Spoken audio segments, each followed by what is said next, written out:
I'll give you one more thing that's just an interesting connection to showing something is that when she has sex and she's going, "Where's my beer?" and he opens the Yeah. door and it's very kind of terrifying him standing there with the sheet over Oh, and the they're head. underage drinking, and they're drinking. Their drink. And Well, they're at that time, I don't know. I think the legal age might have been 18 for okay, drinking at the well. time. They might have moved it. But either way, Anyway, yeah, um, okay. she picks up the phone and he strangles her with the phone cord. Right? Mm, Dial M for murder. mm.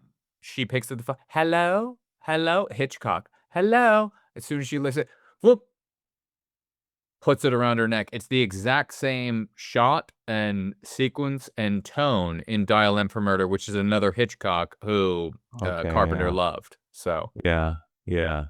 Yeah, you could definitely see that for sure. Yeah, you could see the love of Hitchcock, pretty much everywhere. I mean, it's interesting. It's like, not only did he cast Janet Leigh's daughter, but then the Sam Loomis Sam thing. I mean, Loomis, and that's then now like, Strangled. It's everywhere. And what yeah, I like about him, he doesn't hide that, and never has.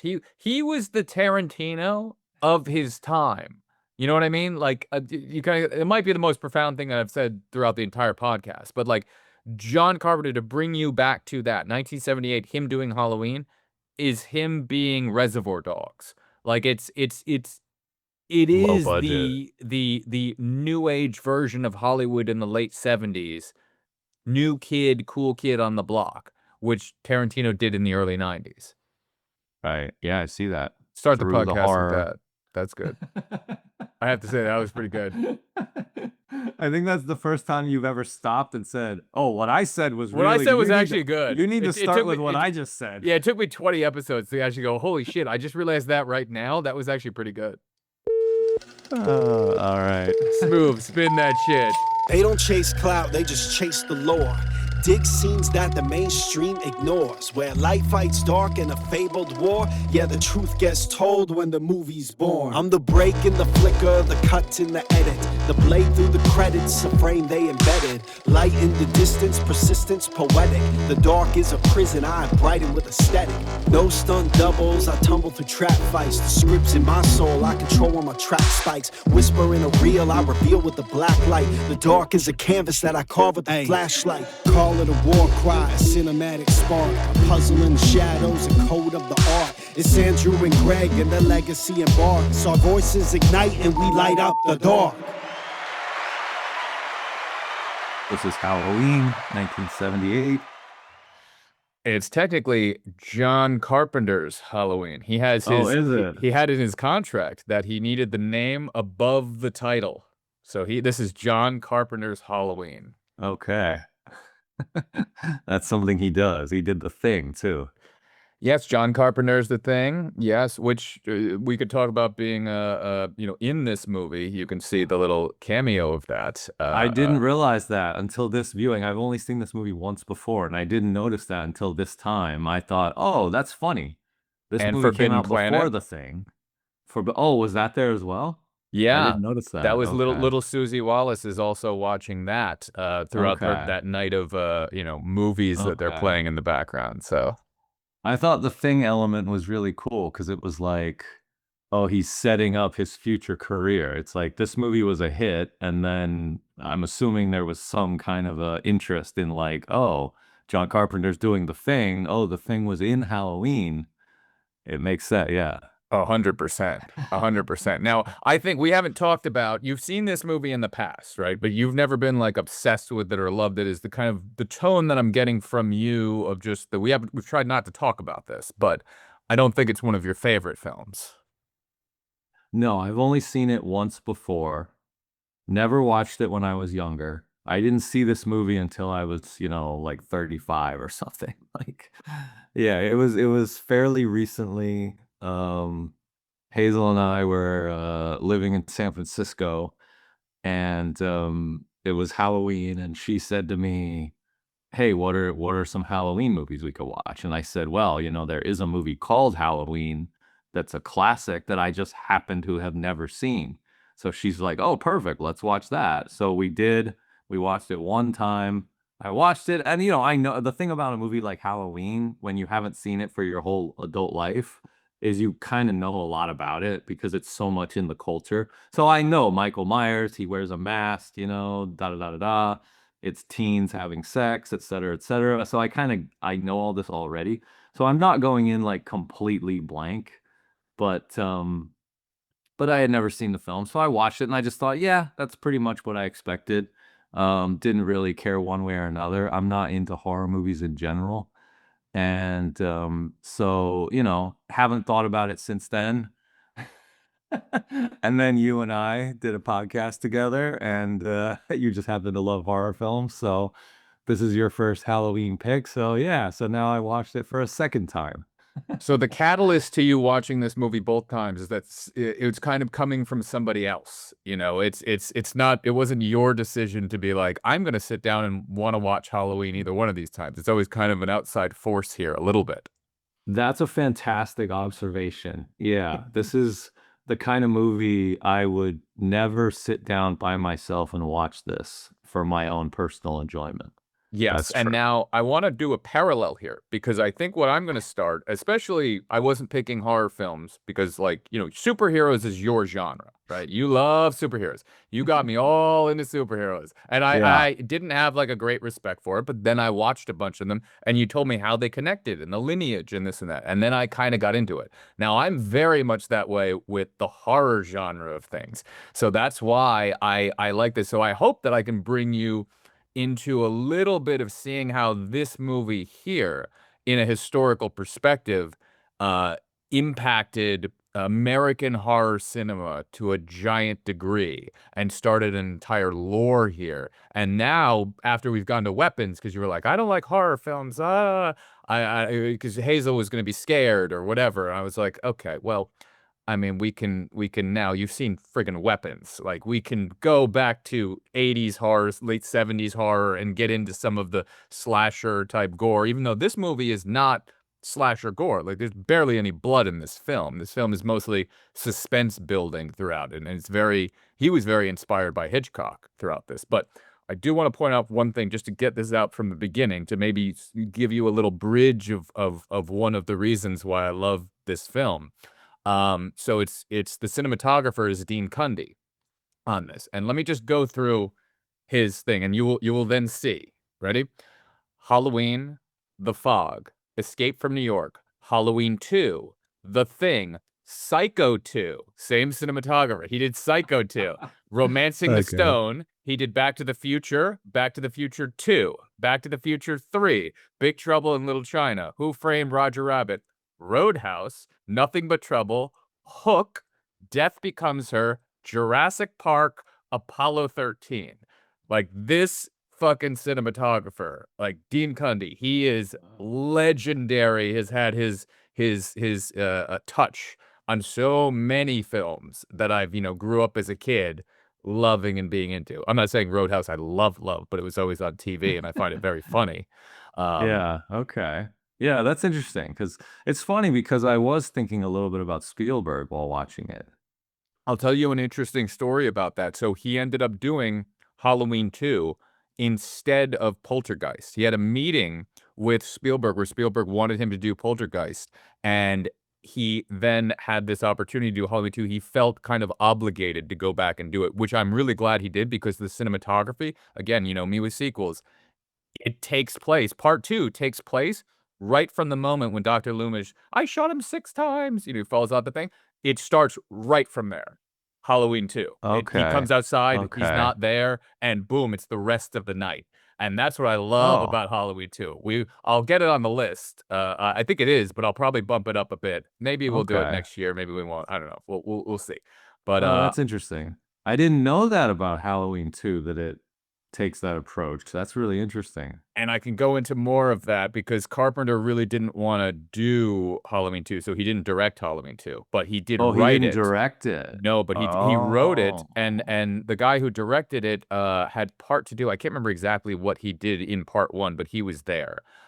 So it is very much stylistically the same type of thing, but by that point, it was a couple years later, and movies like Friday the 13th had already come out, which completely ripped off Halloween, and they've said it from the beginning. Like, the producer of Friday the 13th said, looked at exactly what Halloween was and said, okay, it's the suburbs of a scary guy, going after these people and murdering them in the suburbs, because I'm going to take that exact same thing and I'm going to put it in a campsite. So we're going to have the Right. exact same young teenagers who want to fuck, and we're going to get them in a campsite, and we're going to get them out of society. And now this point of view, peeping Tom type roaming camera is going to be coming through, and you're going to be the observer who's also the murderer, which is very much they said is a blatant ripoff. Halloween made a zillion dollars. It was done for $320,000. The original budget was 300,000. It grossed like 50 million or some shit. And I can go into the specifics of that. It didn't do it right away. It was like considered a bomb and panned by everybody really quickly. And after 3 months, like Pauline Kael and everybody else had panned them from the beginning, but the audience started loving it. Then everyone kind of retracted their things and said, "Oh, there is something more to this film than we had originally thought." They had to do self-distribution for this film as well. Like everything about it, like all the characters in the movie, they wore their own clothes. There was no like costume designer coming in. The mask, whether you know it or not. Sorry, I'm just throwing all this shit at you to get you like I'm excited about this film. Yeah, I The could the tell. the mask itself is a $1.98 William Shatner mask that they bought. That's a Star Trek mask, and they just spray painted it white, cut the eye holes a little wider, and slicked the hair back, and that was the mask. It's William Shatner's fucking face. That is the what they call Michael Myers, or what they called it in the script was the Shape. It was just referred to as the Shape. It's supposed to be this entity that just moves forward like the Terminator, like a mindless killing machine that's just coming after you. And they really didn't want to do too many. Carpenter didn't want to do too many close-ups on him. Wanted to keep it so the audience would fill in the horror aspect of it, because he was a big time student of Hitchcock. Loved Hitchcock. The music he ended up doing, I'm just throwing you everything, sorry. The music he ended up doing in 3 days himself. He did the da-na-na-na-na-na-na-na-na. He had screened the movie for producers and distributors, and they'd screened it without the music yet. And they were just like, this is the worst thing ever. He took 3 days. The movie was shot in 20 days. He did the music in 3 days, mixed it together. Like this was, a low budget thrown together thing where like everyone's going to stay up late at night. We're going to get this done. Really small teams. Nobody thought it would go anywhere. And Donald Pleasance was the only guy, who was actually known at the time. And he was like, what the fuck am I doing in this movie? He was like, I'm only reason I'm in this because my daughter liked the music from Precinct on 13 and said, I need to do this. So he was like challenging him throughout the way with all these questions about shit of like, what my character, what is this stupid dialogue I'm saying here? Why would I be doing this? But it's in the genre of horror, and there's a charm to it. And this is the granddaddy of like American horror. Between Psycho and this, there really wasn't anything. And this really brought it out to the 1980s explosion of just nonstop horror and sequels and all that. This was the impetus for that. This was the very first thing where producers said, holy shit, we don't need to have giant stars in these movies. The star is is the evil guy in the mask. And that's what Right. it became. Freddy's not in the mask, but he's, Robert Englund, his face is all there. It's slightly different. But Jason, all that aspect was, and Jason wasn't in part one, but either way, as the franchise it became about Jason. It was like sequels. Let's get them in let's get them in an area and just kids fucking doing this. Now, I can go into more on that, but I've ranted enough to kind of give you all of that I kind of want to know now. Your second viewing. How was this second viewing? Yeah, that was great. That was a lot of information. I feel like I'm in the Matrix. Like I'm Neo. I'm like, I now know about Halloween. Like you just downloaded all of that into my brain. You said a lot there, a lot of really interesting things. I'd love to like respond to a few different things you said there, but yeah, I mean, in general, I gotta be honest with you. Just hates It's it. just Just no, hates it. I don't hate. No. It's like it's more just like an indifference. It's like Okay. it's like it doesn't do anything for me. I watch the movie, I'm like, yeah, okay. What else is on? I'm like, just turn the channel at that point. It's like it just doesn't. I don't know. I have this thing with movies that are like that where I always describe it as if I didn't watch a movie. It's like I watched the movie and I feel like I didn't watch a movie. I'm like, let's watch another movie because I need my fix of like watching a really good movie. I need that satisfied.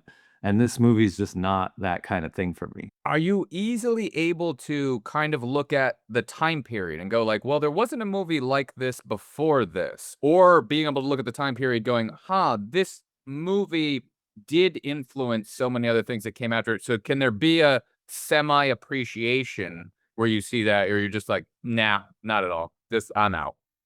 It's more like, yeah, just I don't really care. I can see that it's influential. I can see everything you're talking about. I do get that. But for me, it's kind of like, well, what did it influence? So we got a whole bunch of cheesy 80s horror movies. See, Like this is why I'm gonna have to I make you don't, watch all the 80s hard so you can see yeah, the it's like, lineage. I'm gonna have to oh yeah, have you see this is your Superman. You know what I mean? This is yeah. 1978 Christopher Reeve. Like this is the beginning of the what came after it. Yeah, yeah. So, for me, one of the most interesting things about the film was thinking about it in connection with Psycho, because, like you mentioned, Hitchcock and how Carpenter loved Hitchcock, and then, of course, he Jamie. cast Janet Leigh's daughter. Yeah. Yeah, so Who wasn't there's his a first choice, by the way. oh, that's interesting. It's very interesting. He wanted another actress at the time, but that actress, I forget, either didn't want to do it or something happened. But then this was going to be Jamie Lee's first movie, and they leaned into that aspect. The producer Deborah Hill with him was also like the co-writer. Specifically was leaning into that side, going like, "Hey, listen, you love Hitchcock, you love this," and she did a great read for the part. They were like, "Oh, she is phenomenal," but they 100% have said numerous times, and she knew that. Hey, we are going to market this in a certain way where it's like the subtext is this is the mother nepotism child of I'm only saying that because she said it. That's she said it in her speech or whatnot. But they're gonna lean into the fact that this is Janet Leigh's daughter. The Scream Queen's, the new Scream Queen is kind of here. Right. So they did definitely lean into that aspect. Yeah. Yeah, well, it makes it immediately interesting because it creates this cinematic lineage. It creates this feeling of, okay, this is not a sequel to Psycho, but this is an offshoot of Psycho. This is connected to Psycho. There's a relationship that it now has. And so there's like an inspiration. And so you have Norman Bates, and then you have the Janet Leigh character, Marion, in that movie. And Marion now you Crane, yeah. have, right, and now you have this like evolution into the 1970s where now you have Michael Myers and you have Laurie, and what is the connection between those two? And so I found that interesting just to think about that in my mind. I started comparing them to each other back and forth, and just in a way of like trying to understand this movie, Halloween, of like, I think that Norman Bates was framed more as like there's something psychologically wrong with him and we're going to analyze that. Like the whole ending ends with the doctor, giving a speech and saying, here's what's psychologically wrong with this guy. And we're going to try to explain it to you a little bit. And Halloween is like the reverse, where we're not going to explain anything. He's just pure evil. And what you hit on a main point there that Carpenter has talked about was that in Psycho, the Janet Leigh character is entering Norman's world, entering Mother's world. In this, it's the Right. exact opposite. He's entering your world. That's where the real threat for him was coming, and that's why the end of the movie, which they discovered in editing, cutting back to the tail end of shots where they've been like action and then it holds for a few seconds. That was discovered in editing. The whole ending of the movie where it goes back to all the places he's been, all the shots you've seen, and you just hear the breathing. They discovered that aspect, and I like that about it. The artistry of finding that in the edit of going, they're coming to the fact of like, well, he did disappear. We don't want to just cut to black. Hey, we've got these tail slates on all these scenes here, or right after they hit action. Let's use this and let's have breathing because now Michael is anywhere. They had not wanted to do a sequel. The movie was going to end with that boogeyman feel of this character, this ultimate evil, is anywhere and could be anywhere. Mm. Yeah. Yeah, at the end of Psycho, He's locked away. Norman is it's the opposite. He's captured. And at Audience the end feels of this safe. movie, right? And this movie's the opposite. He's let loose. We don't know where he is. He's everywhere. Yeah. He's behind. He's the boogeyman. Yeah. He's behind any corner. When you leave that Right. theater and you go home at night, you're going to be looking in your closet. Where could he be? Is he under the bed? Yeah. So I thought that was interesting. Just that Carpenter was kind of jumping off of Psycho and doing like the inverse version of it and creating this new type of killer for a new era, which you're saying, of course, was incredibly influential. Yeah, Yeah. and it has such cool things, such as like each one of the characters. This became an interesting thing, and that kind of got lost throughout the 80s, was that they built up these characters really well. Like the three girls that are sitting there walking home, from school. Totally. Like, she's got, her own aspect to her character.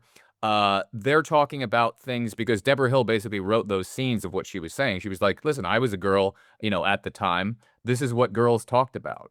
And the one aspect in here that became a rule, and John Carpenter and Deborah Hill did not mean this, and they've said it numerous times, they did not mean to be putting any sort of morality in, but they've created the last girl. The last girl is the girl at the end who faces off the thing. That became the trope of the 80s. Every guy dies, it's always down to the last girl, and the last girl always ended up becoming the pure virgin.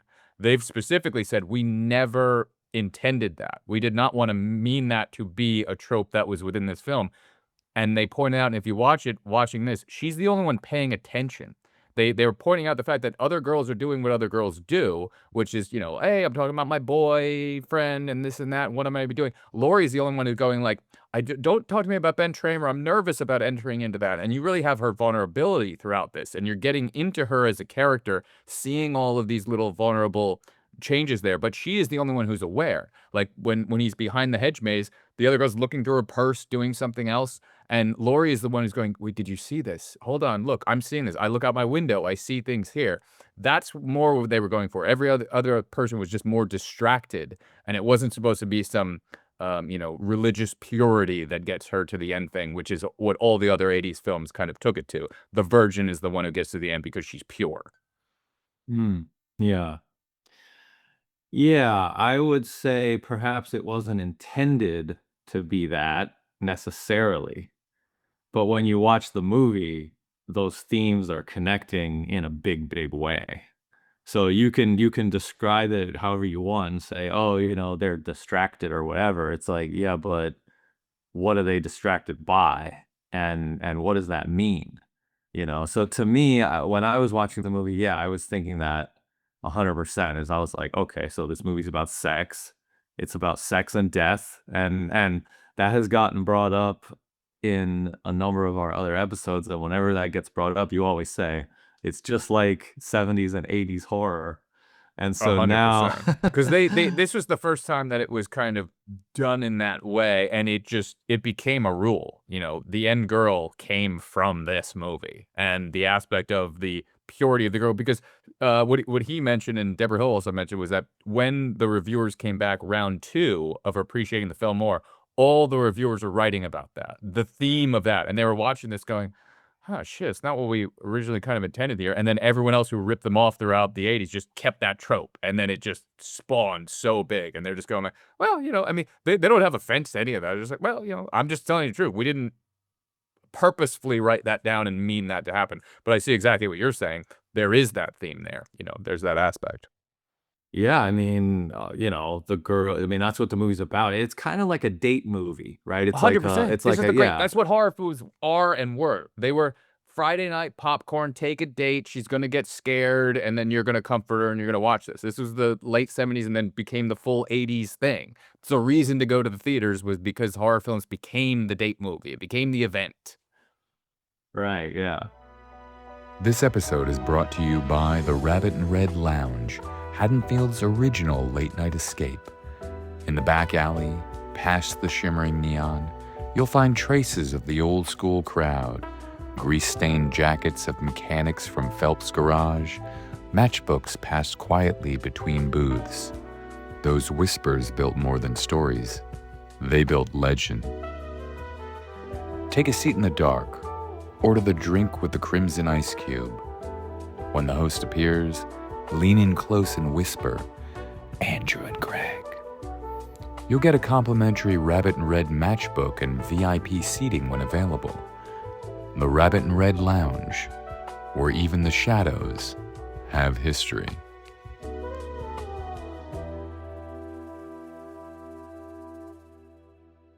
Let's talk about the opening I shot. have like, there's lots of, okay. There's a lot Go of ahead. thoughts. So let's talk about Yeah, the opening okay, shot. The go way ahead. that he approached it was he loved, what I love about Carpenter is he loves cinema as well. So and you have to, again, imagine, this is shot in 20 days. You have almost no time to do this thing.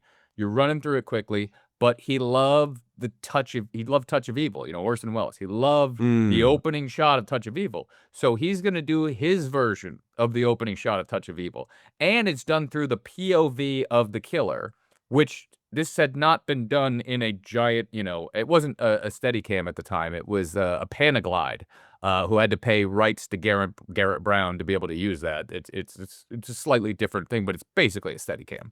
Okay. And it's made out of 3 shots. They started outside. They go in. The first cut is when the mask gets placed on. The second cut, then that goes all the way up the stairs. The murder happens. Turning around to go back down the stairs, there's another invisible cut, at that point, and then he goes outside, and then you realize, Michael? Oh, this little boy has now committed this murder. It's a fantastic fucking opening to that fucking movie in 1978. Like, forget about it. That shot there, the audience was not used to seeing shots like this. Seeing moving cameras happen like that, like that's where you have to put yourself in the perspective of it, because that is, we take it for granted now. Of course, you can move anywhere with whatever, but this was not handheld, and you're now put in as the audience. You are the killer, and you are stalking right from the beginning of this. This is something Brian De Palma went to rip off. I won't say rip off. Went to do, numerous times on his own. But this being done in a one shot, and then the reveal is, hey, you've been this little kid this whole time. And now you're pulling back and you have this great, like almost a freeze frame, and it pulls back up on this crane. And that, when they're talking in the director's commentary about that, like that pulling back on that crane, that was a big shot for this movie. This movie is, cheap as fuck. You're there in the middle of the night. You barely have time with this kid because of, even back then, rules on whatever kids are going to be there. So Deborah Hill was actually, she had the most childlike hand, the producer of the film. She was the one who reached out and grabbed the knife, her little hand in that out of focus shot where it grabs the knife and comes up, and then she's upstairs going like this. Like, that's the producer of the film. Like, this is a very small little thing. You have to not think about it as in like, this is a huge production and everything that you wanted could be done.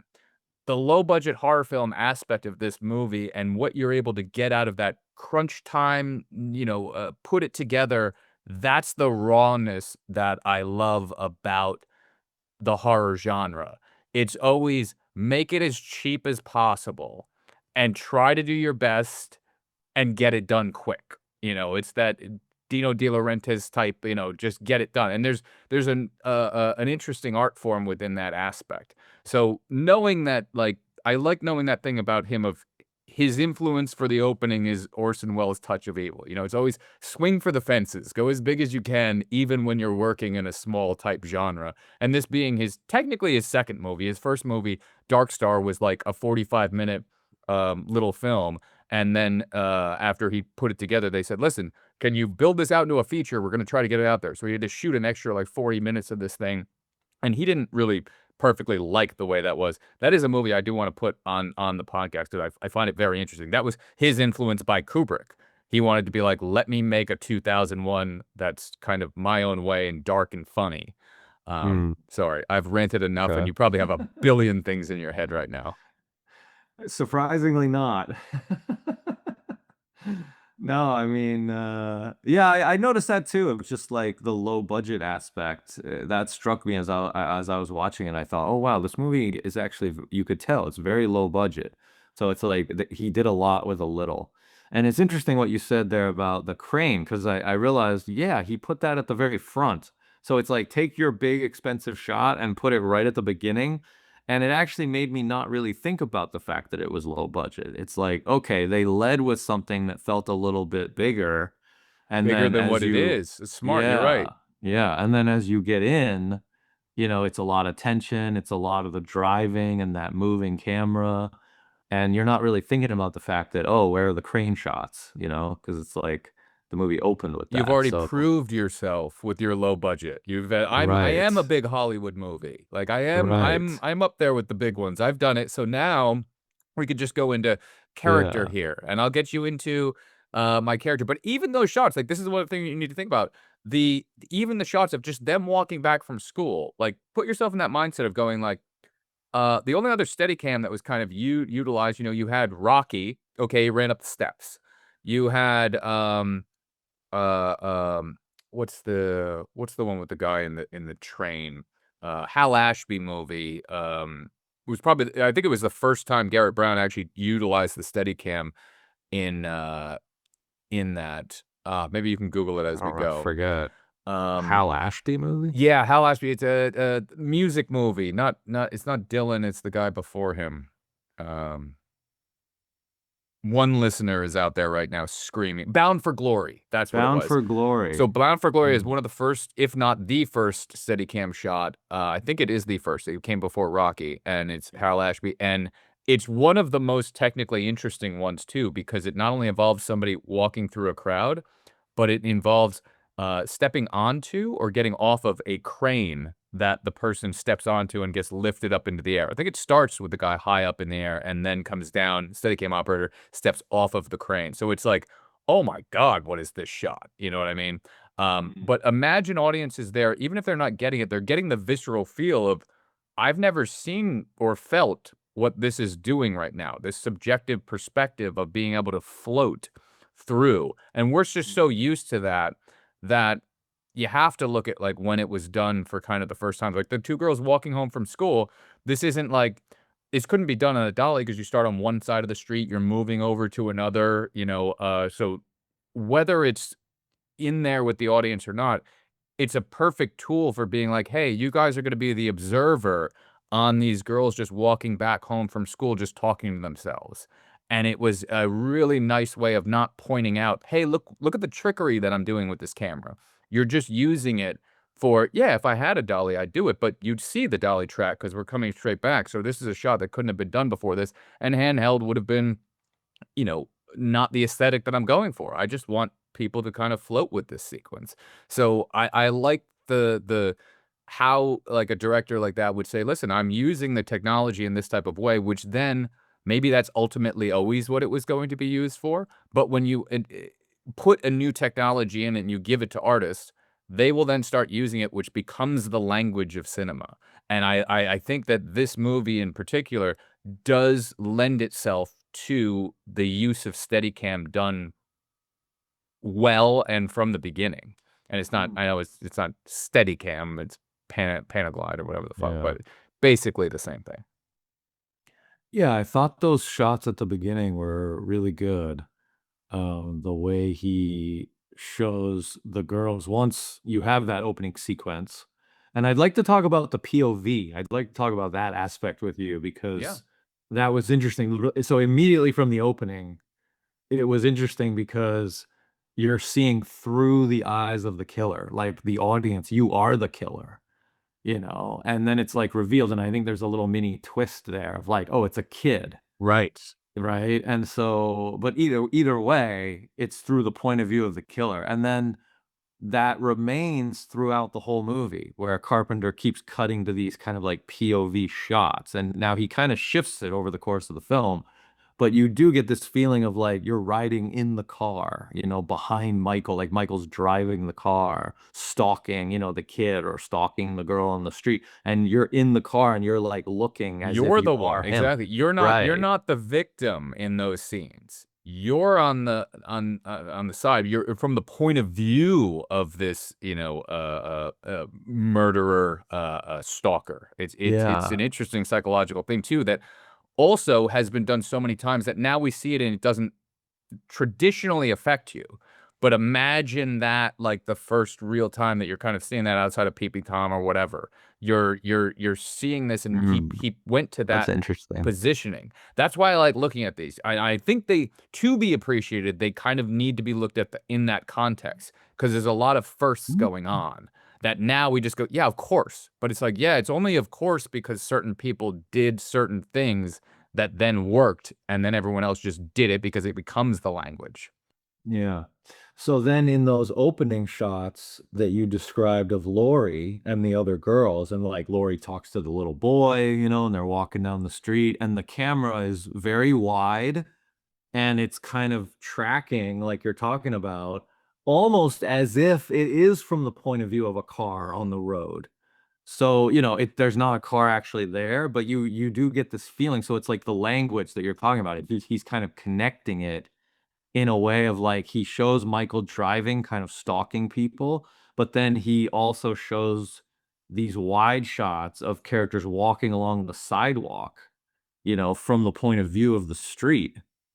And, you know, it's kind of, again, like you're saying, it's just sort of subliminally creating this feeling. It's like the visual language of the film. And think about what Kubrick did just a couple years later in 1980. Many times when they're walking through the hotel, you have these wide shots that are all Steadicam. Like he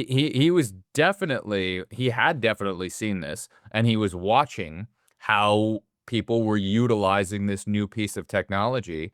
And that's when he called Garrett Brown and was sitting there going like, I'd watched the Rocky Steps. He watched his entire reel, Garrett Brown's reel, and was giving him those pointers of going like, you know, there's a shadow over here, so somebody's going to be able to figure out how you've done this, how you've created your contraption or whatnot. There's no way he hadn't watched Halloween as well. And looking at, you know, the things that he would go, that's interesting, or I will improve upon this. But he was seeing this new piece of technology, and he was really the one who fucking, you know, blew that out of the water, being like, I'm going to create entire sequences around how to utilize this piece of technology. And it's just another dip into how technology, when it comes to filmmaking, somebody was able to look at that from the artistic perspective and go, what can I do with this thing? Let me take this thing out for a ride. Let me find a way to revitalize, you know, or add to the language of cinema.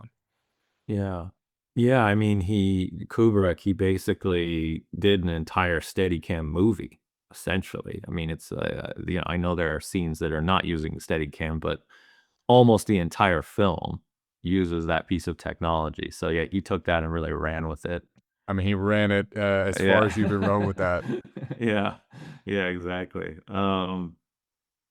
So is this your favorite horror franchise at least, or like I know No. you love The Shining. You've told me The Shining is your favorite single movie, Yes, if I have to right? go just movie, Just The a single Shining has film. always been number one for me, and I Yeah. don't see that ever moving in any way Okay. whatsoever.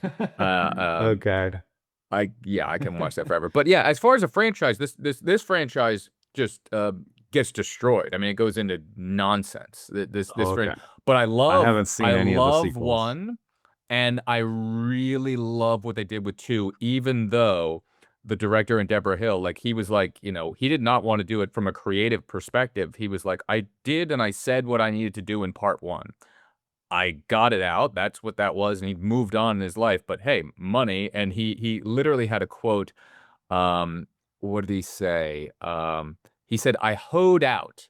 That's what he said with the sequel. I hoed out, and he goes, you know, we put a bunch of carpet scenes and I hoed out or whatever the fuck. Actually, no, wait, sorry, I'm saying that incorrectly. Leave it in because it's a 2.0.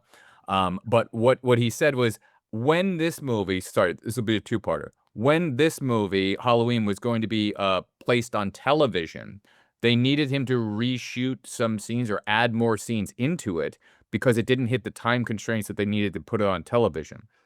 So in that, he filmed a couple of what he referred to as like bad scenes, and that's when he goes, I just put carpet scenes into this. So he brought Laurie back like years later. He brought Loomis back, you know, a couple of years later, and they filmed these extra like 3 minutes of scenes just to get in there because they had to meet these certain criteria to be on television, but they made a bunch of money from syndication. So that's when he goes, yeah, I just filmed a bunch of carpet scenes, and he's like, yeah, I hoed out.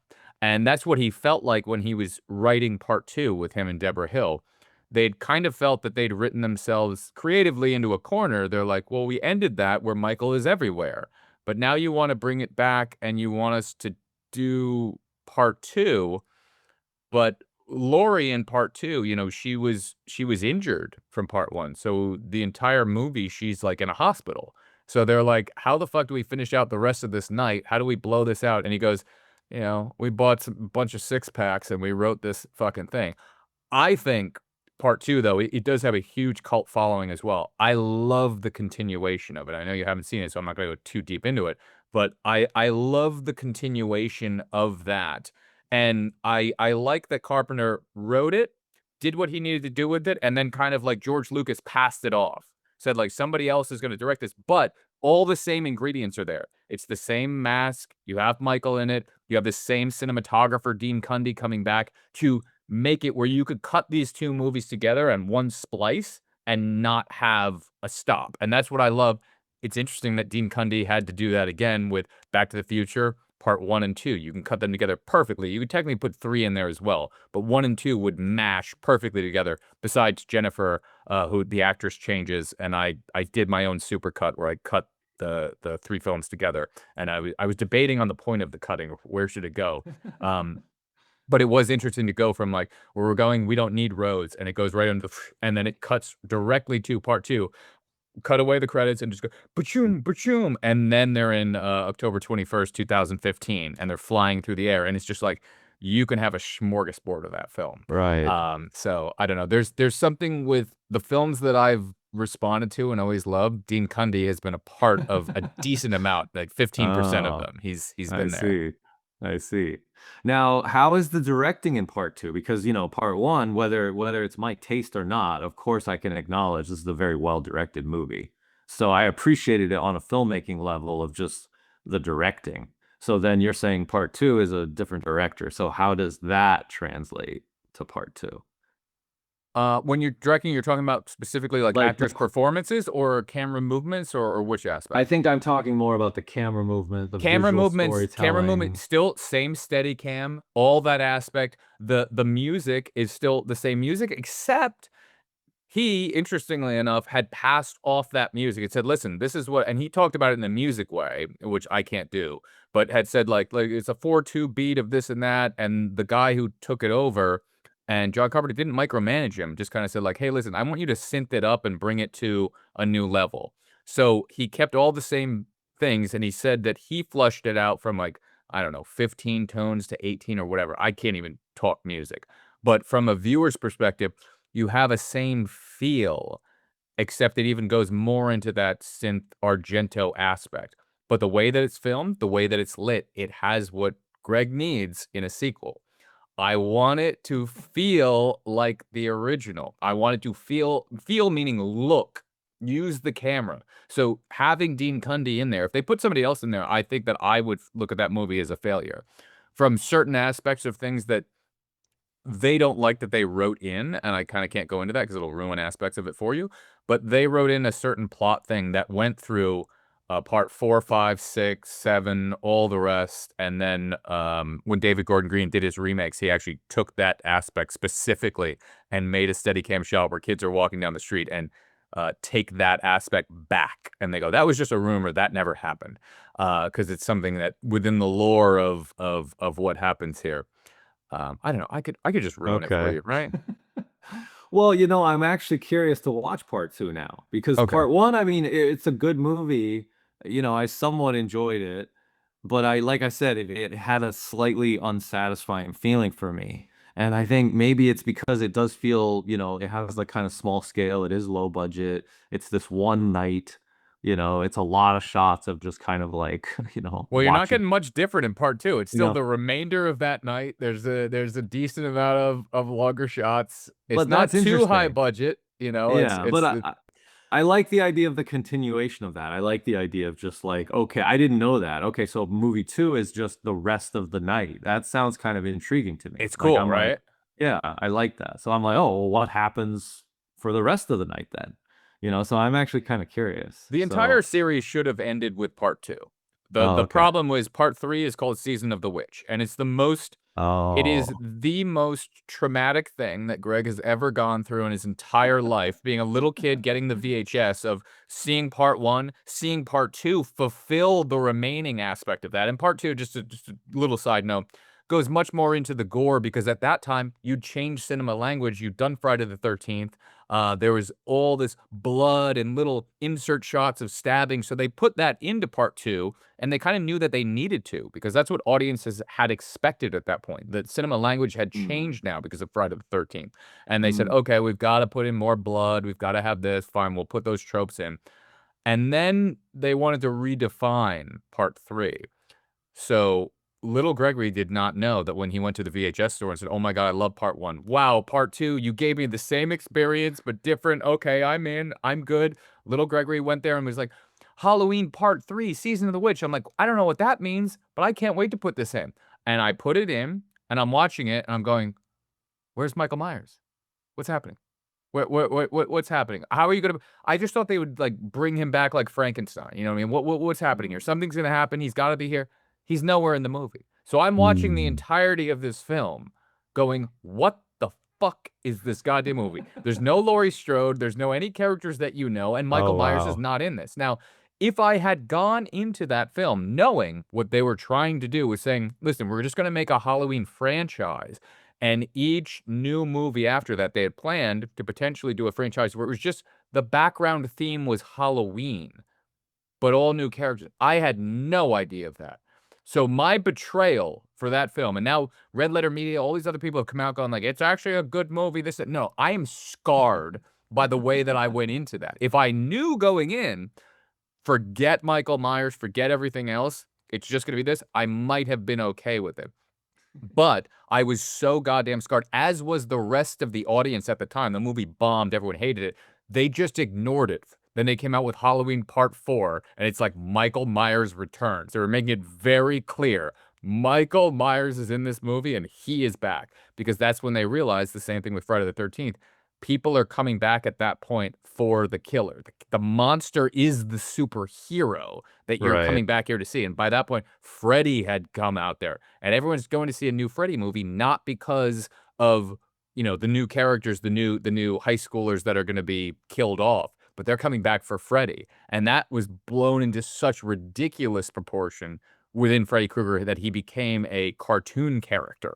And then the audience was watching this for how ridiculous he would get. And you're not going in there to see some magical cinema thing. You're going in there for the cartoonish popcorn aspect that you're in on the joke of how ridiculous this is. And that became the whole horror, you know, trope. But you were going in there for comfort. You were going in there for, you know, the next day, did you see that kill? That was crazy. Yeah. It's interesting. It's not the superhero, it's a supervillain. Like you're saying, the killer is the star. The killer's not the hero. The killer is the supervillain. And you're right. That becomes you're going in there to watch star. Lex Luthor, and you're on with specifically with Friday the 13th, part like 5, 6, 7. Like you're watching that for Freddy. What's Freddy gonna do now? What's his silliness? And they took him to literally Roadrunner Bugs Bunny silliness in Friday the Third, or sorry, in Nightmare on Elm Street series. Okay, I want to ask you because you mentioned as a kid when you first watched the films. So you asked me what was my first experience, which was very uneventful, very boring story. But I think your story is probably going to be better. So tell me, like, when you first saw the film, like, you know, I'm assuming you loved the movie clearly. So tell me about that. Tell me about, like, you know, first discovering the film, falling in love with it. I want to know about So your experience. there's a little, you know, a young kid danger aspect. Should I be watching these movies? Like that was an aspect of being like, you know, 7, 8 years old, sneaking these movies, finding a way. Like I had a babysitter, Krista, who was awesome. She was like, you know, maybe 8 years older than me or something, but I'm like 7 and she's like 16. You know, so talk about like a babysitter type thing. Mom and dad are going out. They're going to go do something. And then can I convince Krista, like, hey, can we watch Halloween tonight? And I just recently had a birthday and she actually texted me, still, you know, their neighbors back home. And she was like, I still remember those days we were watching Friday the 13th. We were watching horror movies. And like, that was the cool thing. It's like, hey, the cool babysitter who's now like, you know, a freshman in high school or whatever. And I'm like this little kid. She's being cool enough to be like, hey, listen, I brought over this VHS. We could watch this. Like she, you know, and that aspect was just like you're watching something maybe you shouldn't be watching. And I always have looked at movies as a magic trick. And the best magic trick is kills in horror films, this visceral psycho type cutting that is just a montage of random images, but when put together right, gives you a visceral feel of there was a knife, there was a person, the knife is going towards the person. You have a obligatory insert shot of blood splattering on a white t-shirt, then back out. And that montage of that cutting is a magic trick that you look at and go, I feel like I was just stabbed, and I feel like I was in that moment. And I was looking at that like I used to watch, Psycho frame by frame as much as I could with the little tracking button that you had on the VHS player. And I was looking at it going, break down how did this happen? How when you watch something, did this person and people behind this make you feel like you're in a shower and you are being viscerally attacked? Why did this become so scary? It's not just the music, but without the music, it's nothing. So where is that line of demarcation of this perfect piece of art that's being thrown together? And horror movies do that and have that ability to give you this build, build, build, build, and then the release and tension comes right after this. Oh my God, that thing just that person just got killed. And if you break it down shot by shot, no individual shot does anything, but the culmination of that is the perfect magic trick. Very interesting. So yeah, my first viewings were like a young kid with babysitter going, "Hey, we can watch these," because I was the one begging for them. "Hey, can we watch this? Oh, can we watch that? Can we watch-" And she was at first being like, "I don't know, is this kid gonna be okay?" I never had nightmares with him. The only reason my mom even had a slight concern is because she knew one of my friend's brothers who had like nightmare terrors of watching these things, and I was the one sitting there with my mom going like, "Mom, no, look, it's all make believe." Like and she was just like, "My son is on a slightly different level than his other friends, and he's watching these movies on a different level." Like, she was noticing, like, my kid's a little bit obsessed with the making of this, and he knows it's all fake, so then it's okay for him to watch these things. You were the kid in Halloween with the babysitter watching The Thing. Very Right? true. Very true. Yeah, Except Tommy Jarvis was a little too scared than I was. I'm more, if I had to go for it, I'm more Corey Feldman in Friday the 13th Part 4, who was based basically on Okay. not Sam Raimi. Oh, so annoying. I'll forget his name. Tom Savini. Tom Savini. He was kind of based on Tom Savini. But I'm that nerdy kid, and this is again before the internet, before you could find other groups of people who'd be into this. You just find that you're excited about this, and you want to share that excitement because there's no one else, and you're like, is anyone else getting this? Does anyone else see what I'm seeing? And that was the cool thing about the internet, that you then got to find groups of other people who'd been obsessed over these for a long period of time. Yeah. Yeah, that's really interesting. Yeah, and it's interesting that it comes at an age when, Oh, I maybe love seeing tits. Trust me. The whole horror genre for like a little kid who's like, coming on like, 10, 11, 12, 13, whatever. There was no internet where you could just be like, let me see tits. There was, horror films that always had to have the little nudity thing thrown in there. And this had that, and John Carpenter even, mentioned with after the sex scene, she's going, "Where's my beer?" It was written in the script, hey, she's topless and he said he was always awkward within those types of scenes. So he's saying like, "Hey, just kind of reminder here, if you wanna, maybe let the sheets fall, that would be a thing." But it was like in her contract, and it was in the script, like, Oh, "Hey, you're gonna be nude," because that's an aspect to it. Like, young boys at the time, and I don't think that's ever changed. I have curiosities and want to see naked women, and these types of movies were a gateway into that. There's no Google. There's no what do boobs look like, unless you have some older brothers. Like, I got some magazine from over here, over there. There's horror films, and there's always going to be that one right. scene where you get to go, "Wow, boobs." Yeah, I didn't really think of that, but you're right. Like in 1978, going to the theater to see this movie, and then you get nudity, like right away. In that opening shot, I noticed that POV comes into the bedroom, and the girl is sitting there and she's naked. And yeah, so there is a little bit of that shock value and that forbidden element or whatever, like the peep show of like, I'm gonna buy a ticket to this movie and I'm gonna see naked girls.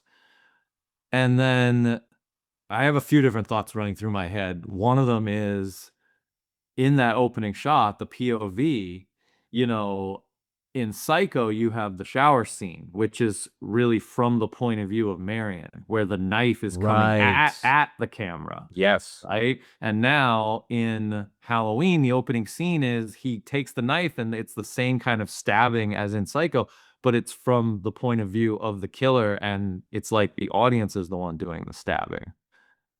So yeah, That's again, 100% it. Yeah. It's like, oh, right. you want to see violence? I'm going to put you behind the eyes of the murderer. And specifically to the point of like even pointing it out to you. A mask is going to go on, and there's going to be literally a mask over the lens right now that you're looking through. I'm pointing out to the fact that Right. you are in the point of view of the killer, and I'm making it as clear as possible. And you are murdering.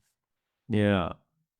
And then to speak to the nudity and everything that you're talking about. So that's interesting because you're like a young boy, teenage boy, maybe like tween, 10, 11, 12. Oh, yeah. I don't was know, right? 8, 9, 10, 11, 12, 13. Yeah. Obsessed with them all throughout that time period. Yeah. Right. Okay. So you're kind of coming of age and you want to see naked girls.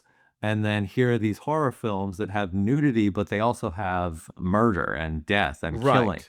But my Yeah. interpretation of that wasn't the way that a normal audience was. I wasn't going into like I'm going to turn into Ed Gein. I was looking at it as there's magic tricks of cinema, because I'd already questioned, numerous times with my dad, like when watching a live baseball game on television, how did they move the camera from here to there? And he was like, well, they've got the switchboard and I was like, wow, multiple cameras get put together. So then that got thrown into movies with me where I'm just like, I'm not watching movies, which I noticed other people were watching movies differently. They were watching it just through the characters. And I realized that I was watching movies going, why did the person put the camera here? Who's making those decisions? What eye am I seeing every movie through? Somebody is putting a camera in these places. So I was miswired in that aspect. So I wasn't looking at like, ooh, sex and violence. I was going, who is making these decisions? And when they came to the violence aspect, I was looking at that specifically as a magic trick. You've decided to place the camera here and cut in certain ways. And then when boobs came, great. I'm not questioning that in any way whatsoever. Just show a wide shot, give me some boobs. That's good. It's just like a bonus. Great Yeah. bonus. Great bonus. That's interesting. I had that too when I was like a teenager. I know what you mean. It was that feeling of everybody else is watching movies and they're only thinking about the characters and the story, and that's it. And then, but I had the same thing where I would watch movies and I'd say, but what about the frame though? Look at the And people frame. go, what are you Look at- talking about? Yeah. What are you talking about?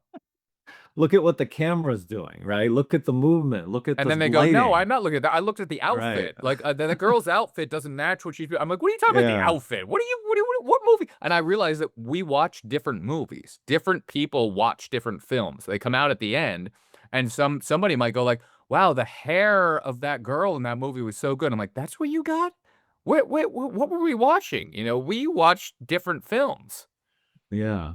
So that's interesting. So for you, a lot of it was that magic trick element. That's all horror movies is to me. I love that magic trick element. I love the comfort of it. I love the fact that horror films through the 80s are the same tropes, the same thing. You know what you're going into each time, especially with all the 80s horror, which is like, we're going to see a bunch of teenagers separated from their parents. They're going to be killed. And then oh, there's going to be a bunch of little tricks. Like, all of that builds into something comforting that you're going to go into. And then it depends, did they fuck up the themes of this that I thought I was going into, or did they do it well enough to kind of go, okay, you guys went along with the genre, which is why the rules, quote unquote rules that were made with Halloween were followed. And then when they realized that they were working, they just kept following those in different series. Now that you say this, I can just so quickly run through my mind of like film history and understand. I see what you mean, that this movie really created like a mold.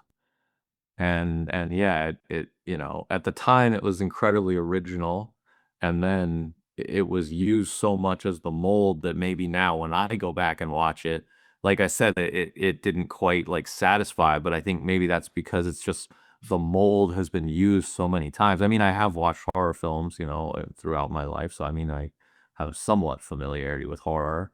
So yeah, going back and watching this, it's interesting. But then I have the same with like Superman, with 1978 Christopher Reeve Superman, where there's now so many superhero movies, and I hear a lot of people now say, oh, the original Superman, yeah, it's kind of boring. Like, Yeah, oh, but you're it's like, no, but it's the fucking original. It's the original. right. But I always say, like, well, you have to watch it with a little bit of a, like, some leeway of like, yeah, but it was the 70s. You have to sort of place yourself in that time and have the appreciation, because it's like, of course, it's not going to hold up like 100%. And I feel like that's almost like an unfair standard to have. It Uh, is, yes. yeah. So I don't know if there are any movies that hold up like 100%. I mean, maybe some, maybe like The Godfather or something, maybe, Taxi Driver from that era. I don't know, but you're talking, but like a genre film like this. I mean, the thing with genre too is it's trying to be entertaining. So it's Yes. using techniques that are, kind of inevitably, I think, gonna wear off. It's a different type of a movie. It's like, it's not The Godfather, it's like, Yeah. No, and yeah, that's the good thing about it is, it's not trying to be The Godfather. What it's trying to be right. is this young guy who had done Dark Star and then did Assault on Precinct 13, and this is going to be his next film. And he was a very, like, if you watch interviews from him at the time, he's a very kind of cocky, interesting type character who will say what he likes and what he doesn't like very well. He Mm. reminds me of an Andrew in a certain way. I'll send you an interview of him being interviewed on the set of Halloween, and you're like, dude, you made Dark Star and then you made Assault on Precinct 13, and you're on the set of Halloween, and you're like, not bashing other directors, but you're smoking a cigarette and you're being very like, not my shit don't stink. He's just going like, well, I like what I like and I don't like this and fuck that and moving on. And it's like the cockiness of him is great in that certain way, because that's kind of the thing that you needed. But he also has a vulnerability of when he's talking about what it was actually like to work with Donald Pleasance, and Donald Pleasance was challenging him. And he said, later in their years, they got really well along with each other and became really friends. But he was still a young kid in his 20s, making this movie, and you have this big, big actor come into, your scene, and that guy's going to challenge you. And that guy's going to, hey, what are you up to? What is your shit here? Hey, I'm going to push back against you. And Mm. there's a great thing at the end when he was talking about, and he asked Pleasant said, listen, and he was in an interview, kind of, I think he was in an interview at the time, kind of backpedaling himself, going like, "Fuck, I'm in this movie that's probably gonna suck, and no one's gonna like this movie." So he's being interviewed, and he's kind of putting the blame and the onus on Carpenter, going like, I mean, it's his film, and this is just, this is not based on reality in any way whatsoever. Nobody would speak like this. Nobody would talk like this, and he's kind of referring to those things like, the evil is gone. Where is the Right. evil? And that type of thing. And he's justifying it to himself, going Right. like, well, this is Carpenter's vision of what this would be. And he's going, I kind of saying like, I fight him on this shit, but in the end, I give up, and whatever the guy wants to fucking do, sure, I'll do my best at that. And he became, he was in like fucking Halloween 2, 4, 5, 6, like it became, and it rebooted his career. And um who's the guy? Christopher somebody was going to be up for the role, and he had turned it down, and Donald Pleasance took it. And Christopher Lee. Christopher Lee was asked to be in this movie, and he was like, "That Yeah. is so below me to do that. I would never be in your film." He came back to Uh, Deborah Hill when he met at a party years later, and he goes, "That is the worst decision that I ever made in my entire career." And he's like, "I have sleepless nights because of it." Because he knew, he goes, that rebranded Donald Pleasance to a whole new audience. I only knew Donald Pleasance because of this movie when I was a young kid. I go, "You're the guy in Halloween. You're Dr. Loomis." Then when I was going back in film history, I go, "Oh, wow, you've been in these other films. Interesting." But to an audience that came from the 80s or after, he was Dr. Loomis. And interesting, um, his name is in this Sam Loomis? Yeah, Sam Loomis, who is also the name of the character in Psycho. Right. Right. So When there's you said Sam yeah. Loomis, I was like, wait, I know that name. Yeah, because that's another Carpenter Okay. Deborah Hill going, hey, we're throwing Okay. this back to Psycho. They were trying to make the first movie since Psycho. They were trying to go back to the horror, technically slasher thing that had not been made yet. And then Okay. they birthed the 80s of breathing back in life to Psycho. That's what they were able to do by Okay. this. I feel like I'm actually understanding this now. It's like they took the horror genre and brought it into the modern day. They kind of Yes. branded it. They gave it the Halloween, the holiday, kind of frame, Yep. whatever you want to say. So it was a way to market it. It's like, okay, we can release it in October. It can be a date movie. It's like you kind of give it just a little more of that genre fun. You actually bring in a little bit of Spielberg, right? It's that Yes, EP. you're It's like marketing the it in a weird right. way. So Yes. it's like Psycho meets Spielberg, Yes, and right. you just hit on the holidays there because the holiday aspect of that started coming out after this. There was the New Year's Evil, there was Silent Night, Deadly Night that had to do with Christmas. There was April Fool's Day. Like they started going, what other things have we not exploited yet that we can take this same premise and get kids on an island or get Yeah, kids over here and get them all killed? Like right. it birthed a popcorn type weekend event movie that teenagers could go out and watch with a date. It gave Hollywood like a low budget way to, make a movie and make money and yeah, It was date penny and stocks for them because they sat there and they go, right. all right, this movie did it for $300,000, made 50 million. Hold on, Yeah. hold your horses. What else can we do here? We just need a guy in a mask and no stars. I'll give $800,000 over here to potentially make 50 million. So if we make Yeah. enough of these things, they'll pop. And they were Mhm. popping left and right. So they just said, fuck it, we're gonna keep doing this. Right, yeah. And of course Friday the 13th, I mean, another date, another like this Yes. is one day. Yep. Yeah, same as Halloween. Halloween doesn't have like a number, but it's essentially it's a date. It's Halloween day. Exactly. Yeah. Yeah. So that's interesting. But this was really the first one. This is the first reboot of what Psycho did in Yeah. America here. And like I'm saying, like Dario Argento, like Europe had been doing this type of thing. They still Mm. had this, but this was the first like Mm. America, we're gonna reboot. That's right. Okay, that's funny you say that because one movie I used to love when I was in college Suspiria, are you was gonna say? Because that's what he actually okay. actually it was a movie called Deep Red. Oh, You Deep know Red's Deep great. Red? Yeah. Mm-hmm. Yeah. I Oh, used to love I that went deep one. dive into Argento back in college days. I watched Okay. every one Yeah. of his films. Yeah.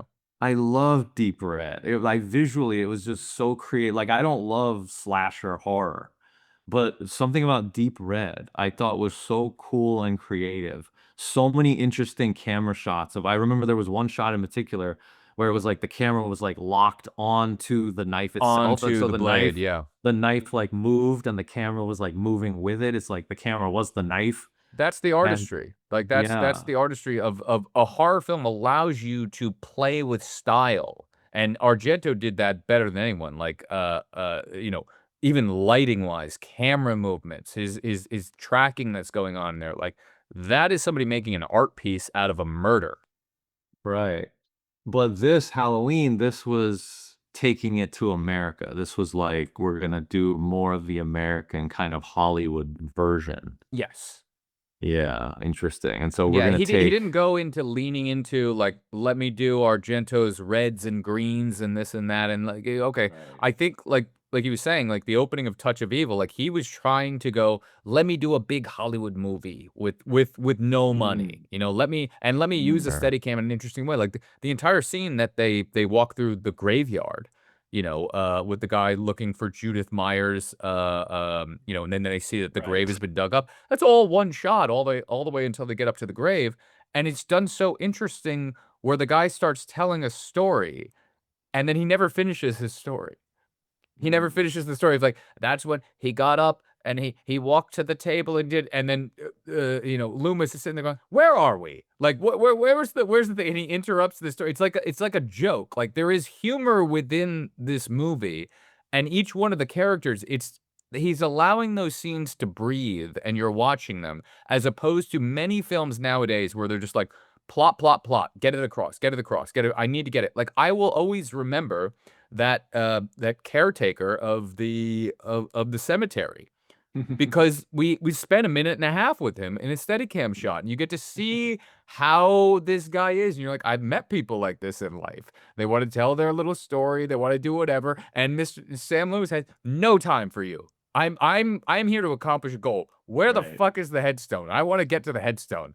And then he looks at it, and then he has that. I'm assuming he hated probably delivering that line, like, "Our boy came home." He's like, just like, "Why am I doing this for you, Carpenter? What is this stupid shit that's happening right now?" And it's an example of an actor like that not getting that this director was trying to do something and going like, "Fine," but he gave it to him, and he goes, "I'll do it for you." And this is what I was trying to say before. The end of the movie, when he's looking out and looks down and Michael Myers' body's gone, he went to Carpenter and he said, "Listen, I could do this two ways. I can do this as in I'm shocked and oh my God, what has happened? Or I can play this as I knew it all along. I knew that this was going to happen." And Carpenter being like, he was kind of scared to say this from what he was saying, but he was like, "Listen, can you do it for me both ways? And then I'll decide later." And like by that point in the movie, he only had 7 days to shoot with him, by the way. They had 20 days, but they had 7 days with Donald Pleasance. And Donald Pleasance moved the budget from 300,000 to 320,000. So he at least got 20, and then whatever the original budget for that character was, he got as well. So he got that, but hey, you're getting me for 7 days. And that's what you got. You got your star for 7 days in this movie.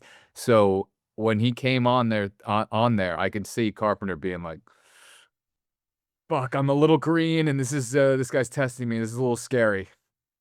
And do you know which version was actually used in the film? Yes, yes. Okay, So I on the feel like commentary, yeah, go ahead. he says you can decide which version you think was used, but I've seen a separate interview of him saying I knew it was going to happen all along, and that's his looking Right. up and out and off, going, I knew the evil Yeah. is here, the evil has won."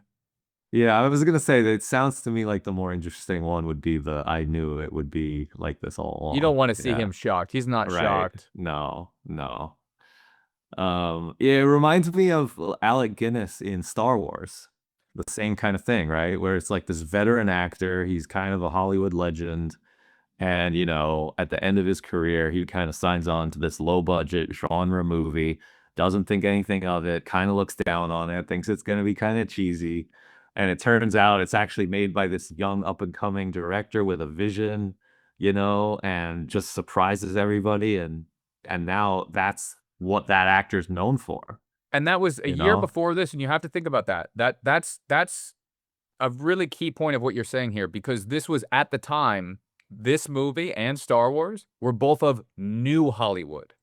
This was Right. of that era where the split had happened, where shit that was working before, your audience is no longer here. They don't want to see the movie Star. They don't want to see that shit. They're done with it. Star Wars, same thing. Yeah, no, exactly. No That's what I'm saying. star. No, Yeah. yeah. You're looking at this in that way of what is it? The motorcycle movie, Oh, Easy Rider. Easy Rider. This is of a new era where the audience is done with what you've done that's worked within the past. And now this is Mm. that brief moment where it was in the 70s, and this is the thing that us filmmakers always love over and crush over, was the fact that the studios were going, I don't know what's going to work. Hold on, let these creative director artists just have their way, and let's see what happens. And in this aspect, Halloween is a small part of being within that pantheon. Yeah. Yeah. That's actually really interesting and cool. It's like you can have this actor who's had a great career, and then it gets to a point where they're at a certain age where they can play different types of roles. And then the audience is at a place where they're young again. You know, you have this new generation of teenagers. And they so don't all want to the like what their parents liked. They want to right. rebel from that. Yeah, exactly. Like the teenagers in 1978 or 77 aren't watching Bridge on the River Kwai. You know, No, with they're that like right that's there. that's Yeah. dad's thing that he said he wanted or whatever. You know what I Yeah. mean? So that's interesting. They want their own thing. They want their own thing that the parents don't get. That's what this type of thing was. They wanted the old people to go, Yeah. I don't get that Halloween type slasher, whatever. It's like, yeah, good, you don't get it. I get it. Yeah. And it's cool to me that it's related to the directors because it is what you said. It's like it's because you have this young new batch of directors that are coming up and they're taking what the last generation of directors did, like with Hitchcock and Psycho, and then they're kind of jumping off of that. And it's like this is what I love about film and film history. It's like a chain. It's like you have the links in the chain. It's like you can't build the next one unless it's attached to the previous one. And you can see the link between Halloween and Psycho. And you can also see the link between Halloween and now modern day movies.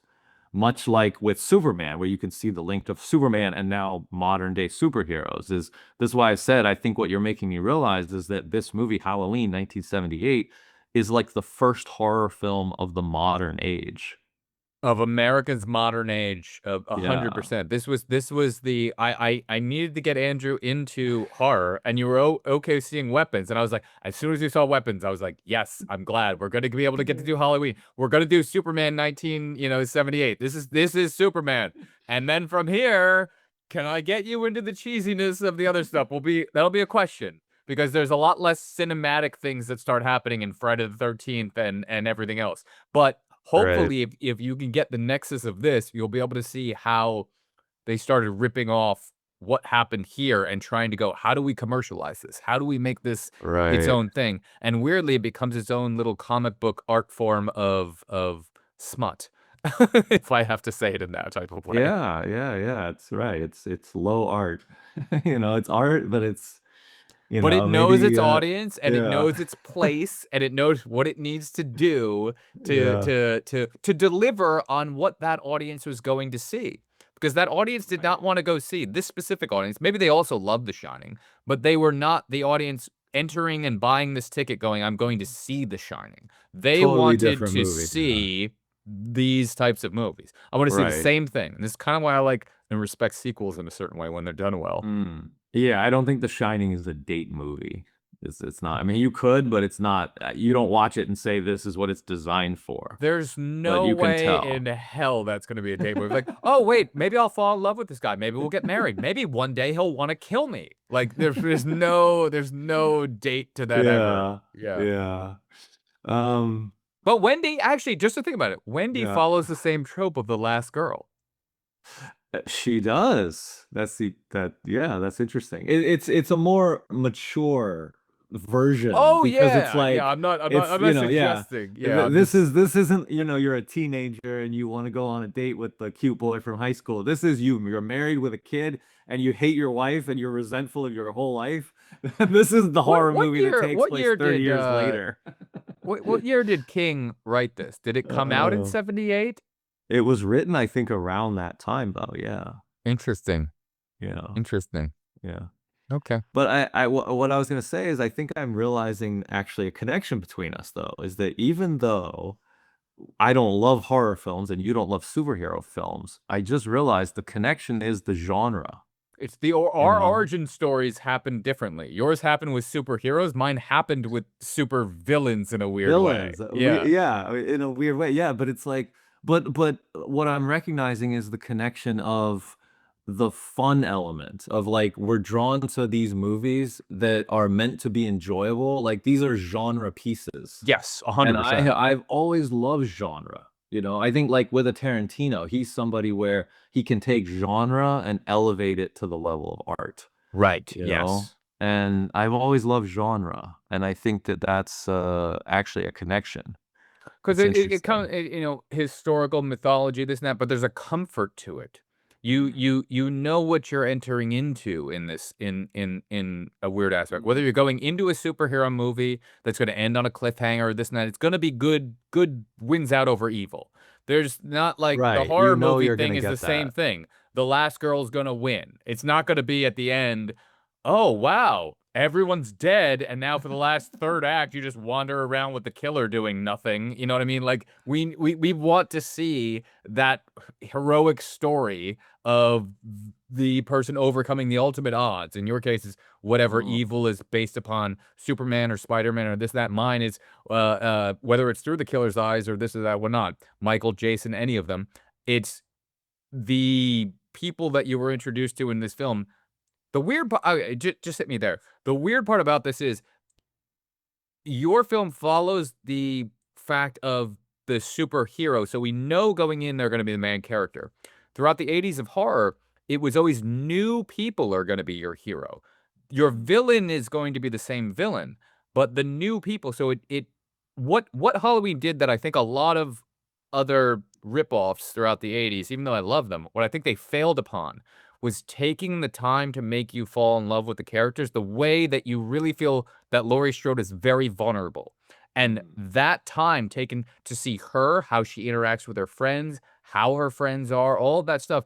By the end, you really feel that Laurie is the vulnerable one. And that was one of the things that Jamie Lee Curtis had because she was not vulnerable as a human being in any way whatsoever. And I've always thought of Jamie from this movie going, oh, wow, you're very vulnerable because she tricked the fuck out of me. She plays this role so well. She was like cheerleader captain of her high school, this, that, most outgoing girl, this, that. She had, parents that were, huge, and she wasn't shying away from anything.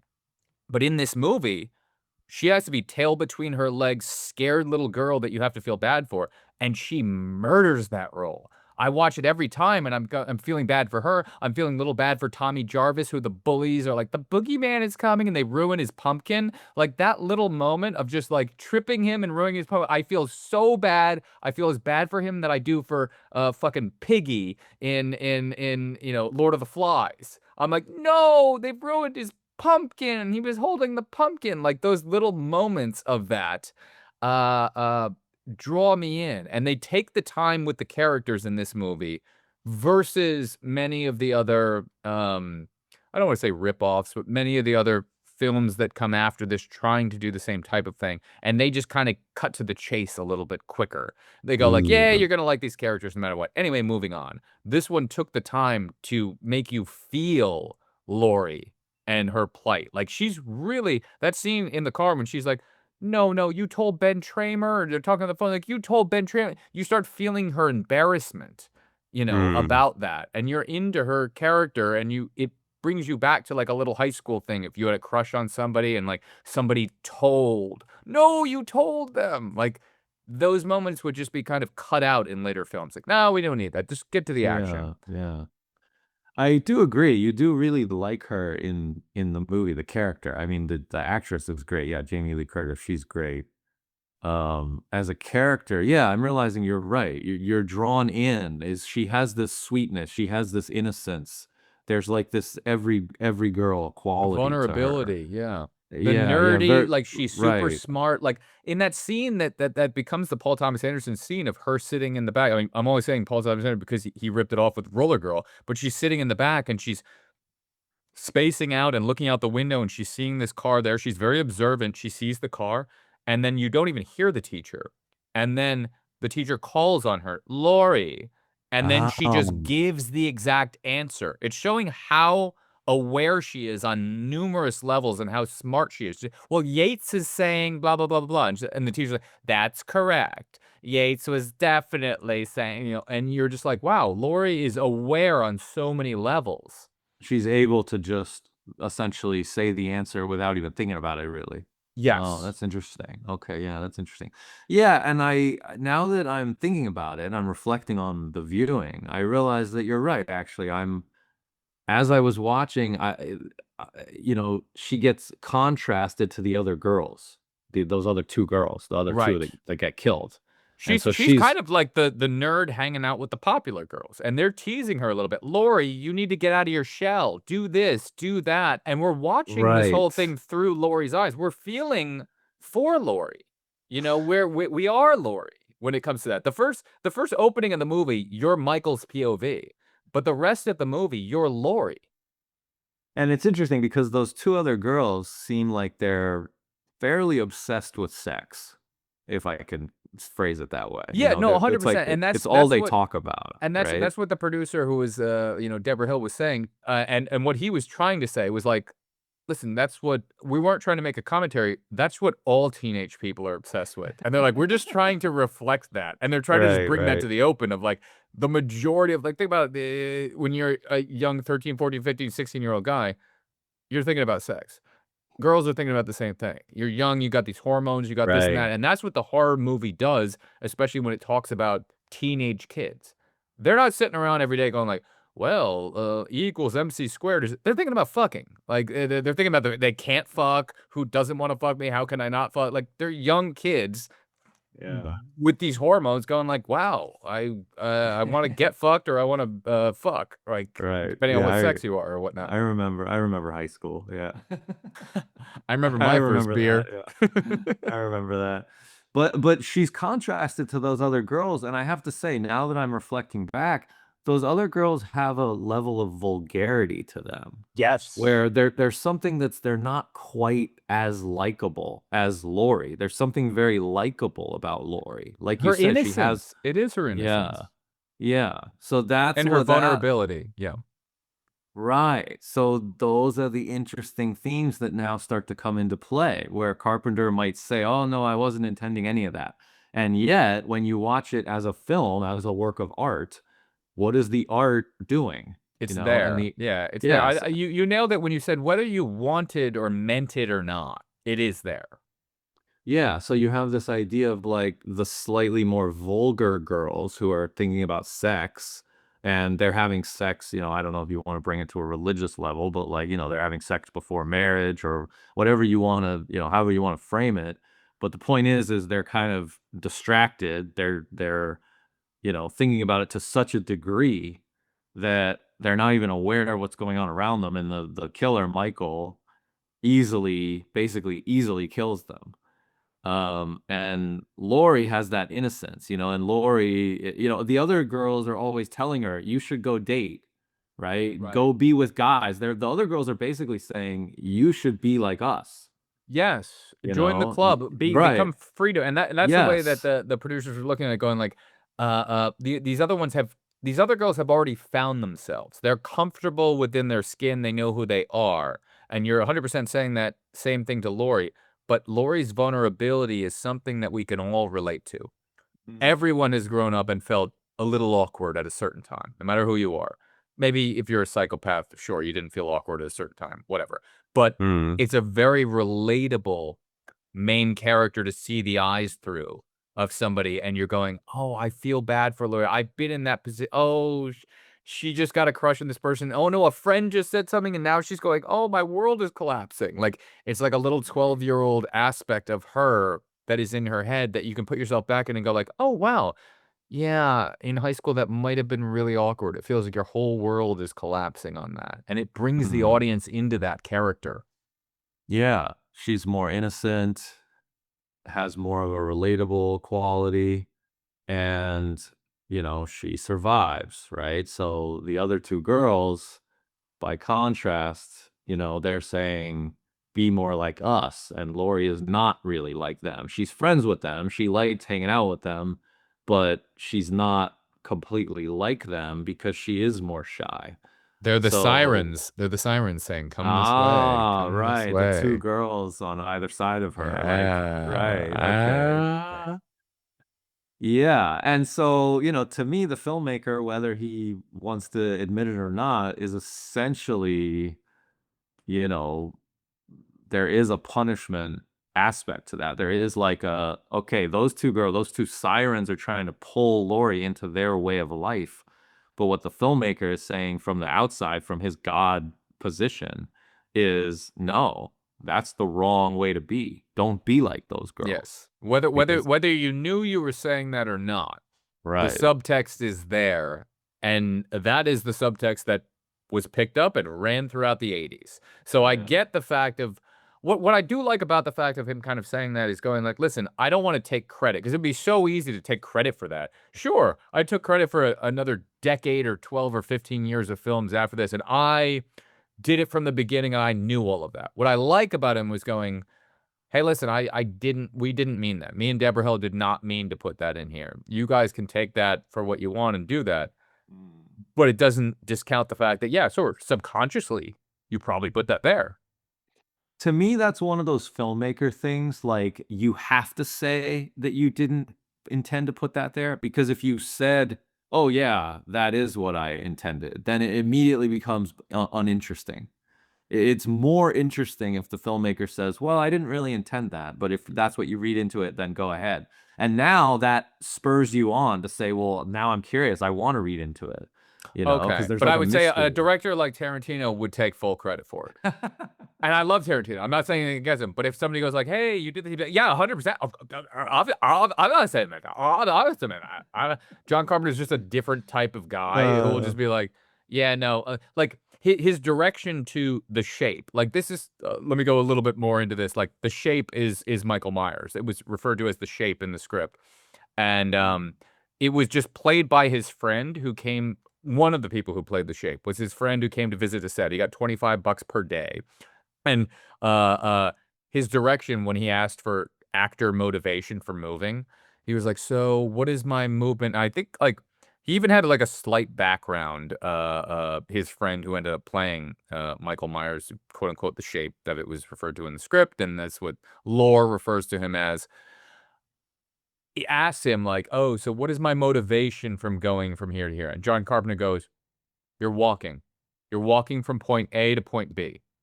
And he was like, "That's it. Like, I'm not giving you anything more than that. I don't want you to bring more than that to this. Like, go fuck yourself. Walk from point A to point B."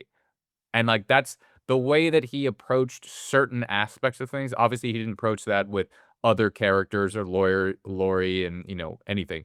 But within the Michael Myers entity, he was specifically not giving direction. Probably for 2 reasons. One, because I don't wanna distract you and have you caught up in your mind. I literally want you to move from point here to here because it's easy for me.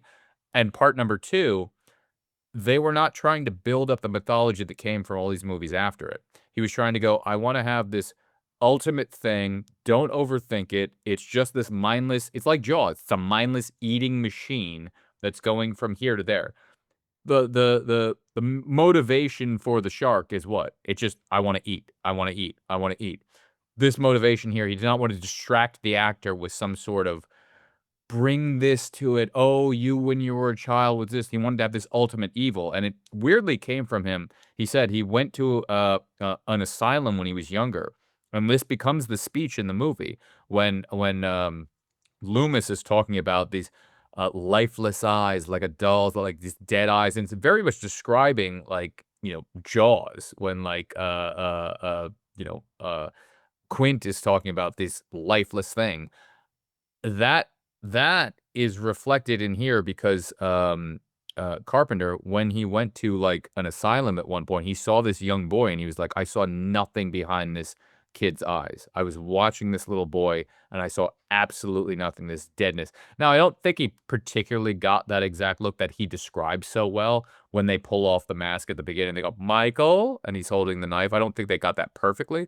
In part 2, I won't mention, there's a little thing. I don't know if they got it, well, perfectly there, Okay. but when he talks about it in interviews, it's a really palpable thing that affected him that he was trying to get within this. In that there are some people who look at other human beings as prey, and they have no feelings of sympathy at all. And that's what he wanted to get across with this boogeyman Michael type character. Yeah, that idea of the boogeyman. That after I finished the film, I just was curious and I played the trailer for the David Gordon Green, the like reboot legacy sequel. Have you seen those And or no? no. So I just watched the Oh, trailer. I was opening day in theater. I was so excited for Okay. those. Listen, Rob Zombie, if you're ever listening to this, I like you as a human. We could get a beer. We could hang out. It would be great. I You were shitting on Halloween for me, your handheld nonsense and bringing the kid in. But I understand how hard it is to make movies. I get it. At least from my purview, what you've gone through is a million times worse. So I don't want to shit on it. I'm just saying, as a fan of the series, I went, oh no, no, no, no, no, no, no, no, no, no.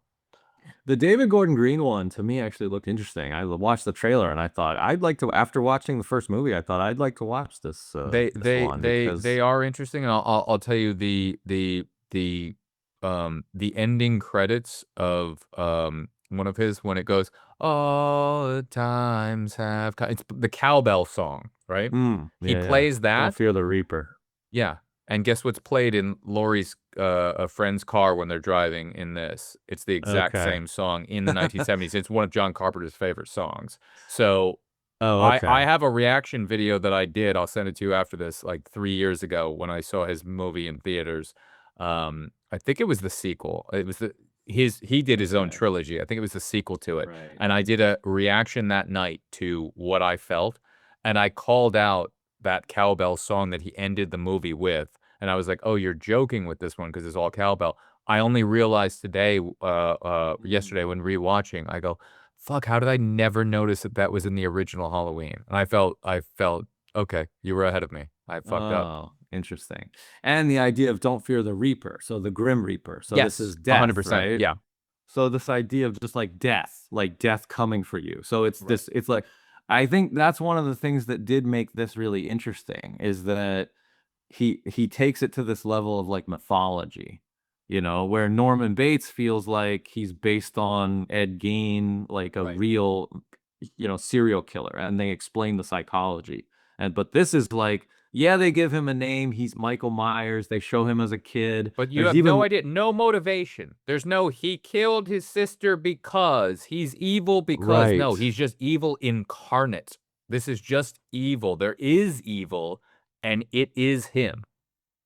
Yeah, there's actually one point where they do pull the mask off. Yes. And you see him at the end, and then he just quickly puts it back on. But it's like you see, okay, it's a human man. It's a They wanted to normal man, showcase right? that it was a man. Yeah, and Yeah.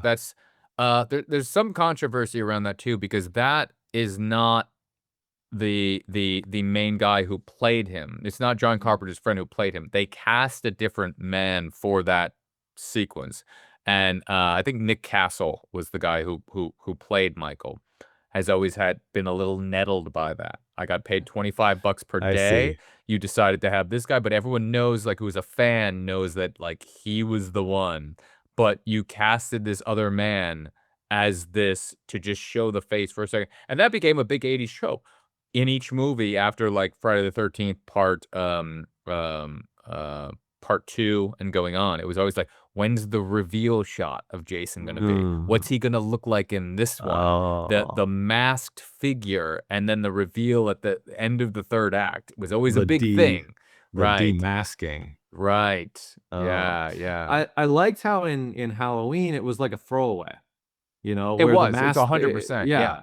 The mask kind of comes off. It was almost like a mistake. It's like gets pulled off or whatever, and then he just quickly puts it back on, and And you're you like, feel oh, his okay. vulnerability of being like, before I end up killing you, I need to get this back on. There's an Oh, that's interesting interesting. aspect to Oh. that of being like, I can't do this without showing myself. Like, there's Oh, something that's there. very interesting. Okay, so okay, that's interesting. That connects to something I wanted to bring up. There's like a fetishizing of the killing. It's like it's like ritualistic. It's like I have to dress in the outfit, I put on the mask, and then I do the killing. That's a and it's Norman this Bates. whole- It's a Norman Bates. Think about it. Norman needs to Right. put on the the outfit outfit. of the mother. I need to put on the wig, and I need to have the outfit. This is Michael's aspect of that. What did he do in his very first murder when he was a kid? He put on the little clown face. He He needs always to has, dress yeah. up to be And, able to become him. I noticed that too, which of course connects to the title, Halloween. The idea of like a costume, that you're dressing up in this costume, and it's like you almost become something else. You're not yourself anymore. Michael isn't Michael Myers. We're getting Andrew. We're rolling him in a little bit, just a little bit, to potentially seeing Yeah. what's going on within the horror genre. But I was thinking about the connection to sex and death, and the idea of like killing as this almost like a sexual release. Yes. you know, Yeah, where yeah. it builds to a climax. It's very sex, and like the act of killing and the act of having sex are actually very similar. It's the metaphor for the entire 80s slasher theme Yeah. that kind of taps into the deep psyche of human beings. This Right. sex and violence, which is Right. what made people feel very uncomfortable, which is why they ended up going, not specifically, but they ended up in the 80s going into the PG-13 rating. And Mm. that became a thing of going, we Mm. need to have a line of demarcation here. They did it with Spielberg's uh, Temple of Doom, Temple of but Doom. it was very much, and towards the end of the 80s, they started making very specific rules. You cannot have breasts in the same shot that you have slashing in. So Oh. in Nightmare on Elm Street, which is 1984, they had a woman's like chest exposed, but for Freddy's fingers to run across and rake across, you cannot show nipples and breasts in the same shot. Like the Mm. MPAA had to get very strict in what could or could not be done. And then the ending of the 80s, the very ending, the tail end got very neutered. Like Jason Takes Manhattan is like a PG movie these days. And I was Big. like looking at this when you were like, "Oh, I don't know if we like watching horror. It's a little whatever." We went to see Weapons. And I was like, "Forget about it." I was like, "You can watch any 80s horror movie at this point." Like I was like, "This is forget any there's no slasher thing in the 80s that's going to freak you out more than potentially what's going on there, especially late 80s. Forget about it. It was neutered.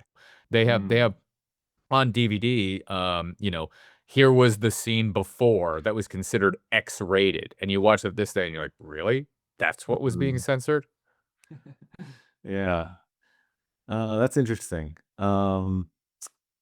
Michael as a character, I did think was interesting in this way, where it was like they framed him as evil. He's just pure evil, right? Right.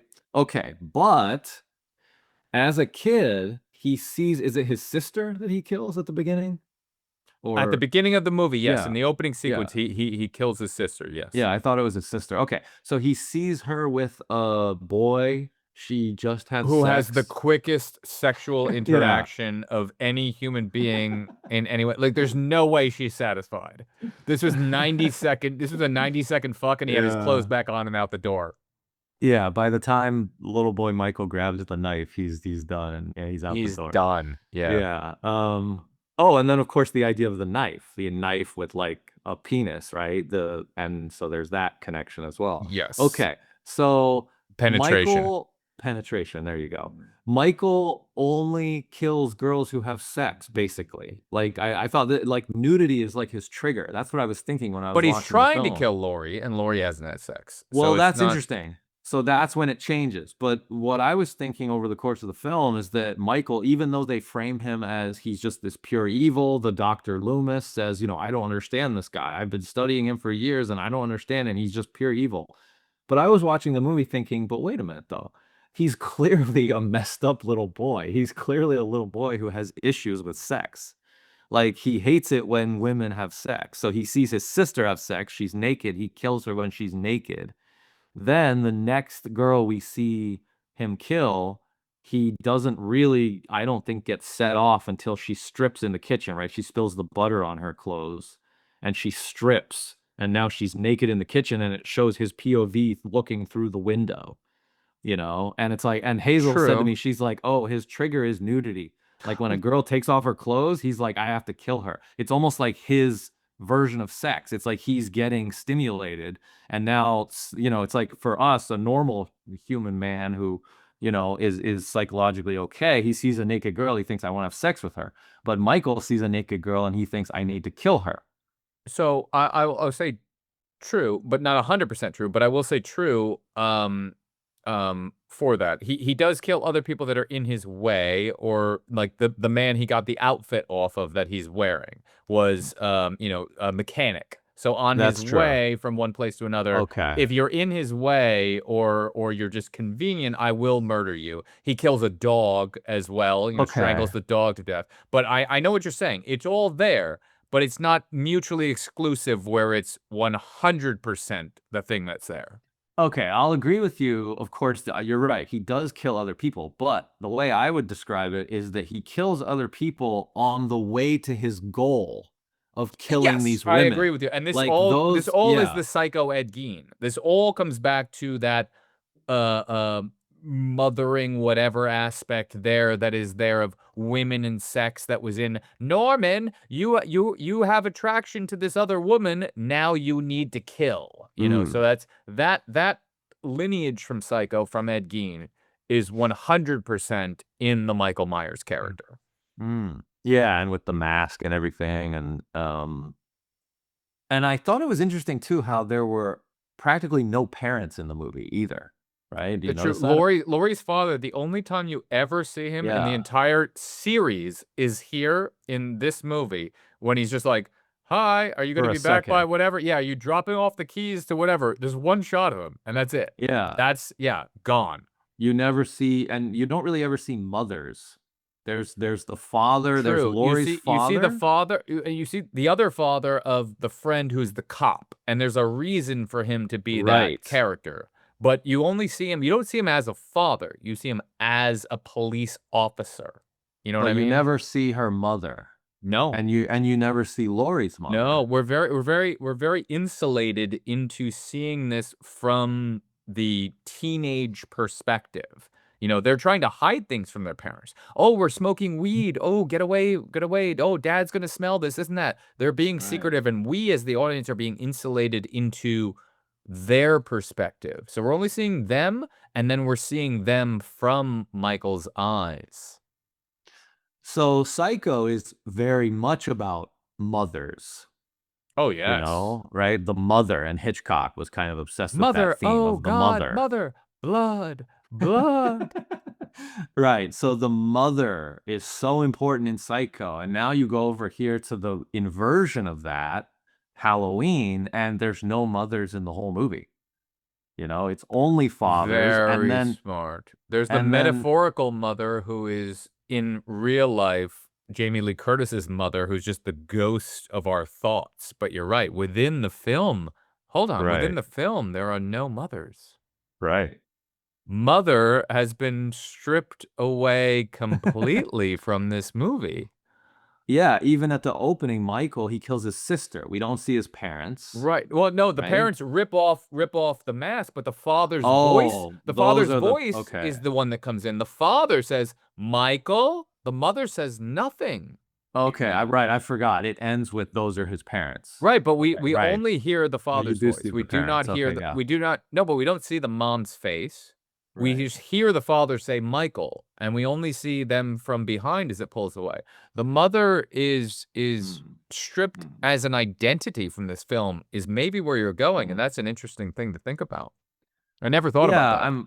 I'm kind of thinking of it like Laurie is like the future mother. I mean, because the other girls, they're horny, they want to have sex, and they get killed. And then Laurie's left over, and she's the one who has the maturity. She's the one who's good with the kids. She's the babysitter, right? She actually protects the children. So she has this like maternal quality. The other girls don't have a maternal quality, and they get knocked Right. off. And so it's like Laurie is the future mother who's left over, but she hopefully would be a good mother, she, hopefully. Uh, Hope. yeah. Yeah. Anyway, I just thought it was interesting though how Michael clearly does have this sexual element, where like when I was hearing the doctor say, "Oh, I don't understand Michael," I was thinking like, how is that possible? Like you must be able to understand him because he seems like he's obsessed with killing women who have sex specifically. Well, Like, you know what I but mean? think about it from the doctor's perspective. To the doctor's perspective, at that point when he's saying that, he's only killed one human. He's only killed his sister, Only his and then sister. he never spoke for 15 years when he was in an institution. So the doctor's only talking about that frame of reference. Oh, okay. He's not understanding what Michael's doing right now in the way that the audience is seeing what Michael's doing right now. The stalking, the aspect, all this. All he knows is this little boy had such self-control or craziness in his own way to not speak for 15 years after doing one murder to his own sister. Okay, so therefore, the events of the film further We know inform, more. Yes. they further inform the Michael Myers character. Because, yes, you're right. The doctor studying this little boy, he has very little information. Very little. This He just boy knows this killed boy his has sister. crazy self-control, never to express anything in Right. 15 years. Killed his sister. That was a one-time event. Now doesn't speak. So, okay, so then what do I have to go on? I don't have anything to go. All I got I see nothing. are the dead eyes, right? All I know But is now, lifeless eyes. but now, as an adult man, he escapes and he's on like this mission to kill more women who are having sex, like his sister did.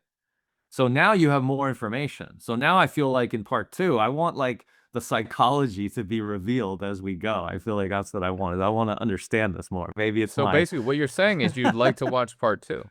Unfortunately, I think I am saying that. Yeah. Wow. The origin story continues to explode. Yeah, I'm very curious about part 2 in particular, like you said. And then the newer ones I thought actually looked kind of interesting because Laurie is now an adult woman. And like in the trailer for the David Gordon Green one, she's sitting there as, you know, an older woman. Stop and watching she's- trailers. They're going to throw you off. Stop watching trailers. Okay. They're to get people in the Yeah. popcorn in the seats. Don't start Right. watching the trailers. Anyway, that was my reading though was something is wrong with Michael in terms of women, that he has an Well, issue your with reading women. of saying something is wrong with Michael, I mean, is in the way of something is wrong with Kevin. Yes, something is wrong with Michael. Yeah, The thing that I think Carpenter and them were going for was they wanted this shape ultimate evil. And the weird part that I like about Carpenter, which it doesn't work when you do many sequels, is he just wanted to present an idea. And he just wanted to go, there's an ultimate evil. I'm not overthinking it. Fuck it. Let it go. We're just going to go make this fucking thing. Like, I like an aspect of him doing that, but you can't do that and not expect people to look further into things. And I think that's where I like the fact of where you're drawing connections and where this is going, because you have to. You can't just say, I've made this thing, I have no responsibility for it, or what happened here. Because people will read in, well, it came from your subconscious, or this or that. Or if you've already drawn the connection that you love Hitchcock, you love Shot Reverse Shot, you love Psycho, you've said all these things, you can't then just go, well, I didn't really think about next half. No, subconsciously you did, and you put these things in here, which I'm glad you kind of called that when I brought up the fact that he goes, him and Deborah Hill said that they never meant this. You're like, well, whether they meant it or not, they've already tipped the hat from where their perspectives came from. So it's there. It is here, and it needs to be contended with. Yeah, and I think at the end they really did create this image of the boogeyman, you know, and I thought that was interesting. I just realized too that, you know, Laurie's hanging out with the other girls, and you know, they're rubbing off on her a little bit. Like Laurie does smoke weed in the car with the other girl, but the other girl clearly is the one who's initiating it. She's like, hey, I got this joint. She doesn't say that, but you can assume, okay, it came from her. She's being corrupted slightly. Laurie's slightly being corrupted. Maybe that's why Michael kind of comes after her, but she survives, is because she's starting to be corrupted, but not completely. So she kind of saves herself in this Still way. got a chance there, Laurie. Don't smoke that weed. Don't smoke that weed. That reefer. Yeah. Oh, yeah. Don't fear the reefer. The You go- reefer. you go there. Don't Don't fear the reefer. I did think that the movie had this almost like propagandistic kind of anti-sex thing with teenagers, where like teenagers would go to the movie on a date and they'd watch, you know, sex, and then the girls would be killed, and then the girls on the date would think, I better be careful, I better not have sex tonight with this boy I'm on the date with. It was like a way to kind of keep the teenagers in line a little bit.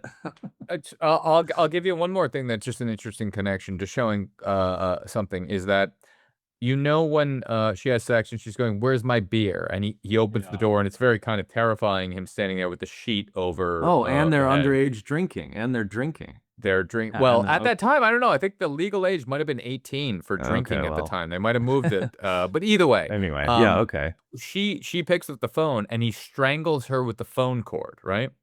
Mm. Dial M for murder. Mm. She picks up the phone. Hello? Hello? Hitchcock. Hello? As soon as she listens, whoop, puts it around her neck. It's the exact same shot and sequence and tone in Dial M for Murder, which is another Hitchcock who Okay, Carpenter yeah. loved. So Yeah, yeah. Yeah, you could definitely see that for sure. Yeah, you could see the love of Hitchcock pretty much everywhere. I mean, it's interesting. It's like not only did he cast Janet Leigh's daughter, but then the Sam Loomis Sam thing. I mean, Loomis, that's and then now like, Strangled. It's everywhere. And what yeah, I like about him, he doesn't hide that and never has. He was the Tarantino of his time. You know what I mean? Like you kind of, it might be the most profound thing that I've said throughout the entire podcast, but like John Carpenter, to bring you back to that 1978, him doing Halloween is him being Reservoir Dogs. Like it low is budget. the new age version of Hollywood in the late 70s. New kid, cool kid on the block, which Tarantino did in the early 90s. Right. Yeah, I see that. Start the Through the podcast with horror. that. That's good. I have to say that was pretty good. I think that's the first time you've ever stopped and said, "Oh, what I said was What I really said was you need actually to, good. You need to It start took with me- what it- I just said." Yeah, it took me 20 episodes to actually go, holy shit, I just realized that right now. That was actually pretty good. All right. Smooth, spin that shit. This episode is brought to you by the Rabbit and Red Lounge, Haddonfield's original late-night escape. In the back alley, past the shimmering neon, you'll find traces of the old-school crowd, grease-stained jackets of mechanics from Phelps' garage, matchbooks passed quietly between booths. Those whispers built more than stories. They built legend. Take a seat in the dark. Order the drink with the crimson ice cube. When the host appears, lean in close and whisper, "Andrew and Greg." You'll get a complimentary Rabbit and Red matchbook and VIP seating when available. The Rabbit and Red Lounge, where even the shadows have history.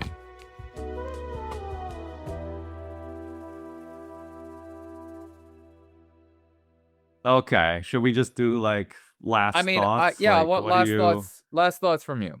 I'm glad that you got through this film, and that I think at least during our conversation, you can see how a psychopath like me might have certain things that he sees and responds to in the way that you did with superhero movies. That's kind of the only thing that I wanted to get across, is that there is some parallel there. I feel like you and I are on a journey. We're on a journey of self-discovery, and we're on a journey of discovering each other and each other's tastes. And I gotta say, I think this is the first step in me actually understanding you. I don't think I fully understand you yet, which is good, because if I could understand you after 2 hours, You'd be bored. yeah, exactly. So you picked a horror movie here. I think this was our first like real horror It was, movie. yeah. I mean yeah. that we've done on the podcast. You know, we Yeah. watched Weapons, which is the horror Right, film, right, but right. this was the first. You said you didn't like horror from the beginning, which is why I didn't pick any horrors, and I waited a long period of time because I thought there was gonna be triggering things about horrors. But then I'm like, wait, we saw fucking Weapons. I could pick any fucking horror movie I want from the 80s or 70s. Like, it's not as bad as that. I think I'm at a point where I can probably watch them. So yeah, this is interesting to understand you, like with the genre element and like the supervillain element, and like I love what you said about the magic trick too. That's something I'd like to explore more. I'd like to ask you like more questions about like, Oh yeah. what is it about the magic trick? Like what? Like let's go deeper into Oh, that. we can do that. Maybe we'll Yeah. do that on Friday the 13th, because that's Tom Savini, and that's yeah, that was my first Yeah. introduction to that aspect. Yeah. Okay. Yeah. So I'm curious about that. But I am starting to understand you more. And yeah, it's very interesting. So happy to do that more. And I think my takeaway, honestly, is I can't believe it, but I actually do want to watch the sequels, you know, or at least one or two, at least the ones you recommend. You can help guide me through that. So maybe You're not watching Season of the Witch. You will never watch Season of the Witch. That's never going to happen, because I'm not going to talk about it. If you decide to go out on your own and watch it, good for you. I've kind of decided with myself for the rest of my life, I'm never gonna go back to that traumatic experience again. No matter how many people tell me, no, Season of the Witch is great outside of this and this. I don't care. I'd rather spend those 2 hours in solitary confinement. I have Yeah. no want. So I'm actually really curious to watch the sequels. I mean, I might even watch Halloween 2 on my own, like, cause No, don't like no, that. don't do that. Well, listen, how You about got we do this? How about we do this? If you decide to watch that on your own, Yeah. we're gonna record a bucket episode. That'll be our backup Okay. episode that we'll Oh, record like okay. on a Thursday night, so we'll have that in the pipe for when we skip a week, we can just drop that. You have to agree Okay. to that. I see. Okay. So you're saying if I watch Halloween 2, If we you have watch to it, we talk have to about it. talk about it. Immediately, we have to talk about it. Yes. Okay, that's great. That's really funny. Yeah. Yeah. Because you have me intrigued. I mean, and after talking to you about it, my appreciation for the film has actually increased. I admit. Yeah. I thank 'Cause you for that. I'm And just know, going into Halloween 2, watch it. There's comedic aspects in the first one that we didn't Oh really get yeah. into, but there's I'd comedic agree. aspects more in the second one as well. Like, we have Okay. to go into it with that. This is just a popcorn fun movie. Let me go. Okay, yeah. Weirdly, if I give you that, you'll come back and you'll be like, this is Dario Argento's the masterpiece that he's never made. Like, you're gonna weirdly come at this from a different angle that I'll never have seen. But I love part 2, I have to say, and it has a huge weird cult following to Halloween 2. Yeah. I love the humor, and there was almost to me like unintentional humor, but it was Yes. probably intentional. But the movie, the first Halloween, it had like a lightness. So there's like the heaviness, of course, but there was also a lightness to offset it, which I loved. So I actually loved that there was a slight kind of cheesiness, there was a slight funniness, and so that's interesting. So part 2, you're saying, has even more of that. So interesting, interesting. I have Okay. to say, this is a I'm very intrigued. successful 2.0 that we've done here. This is an in I point, think out so. point. This is an in point, out point, Yeah. ladies and gentlemen. Yeah, this is great.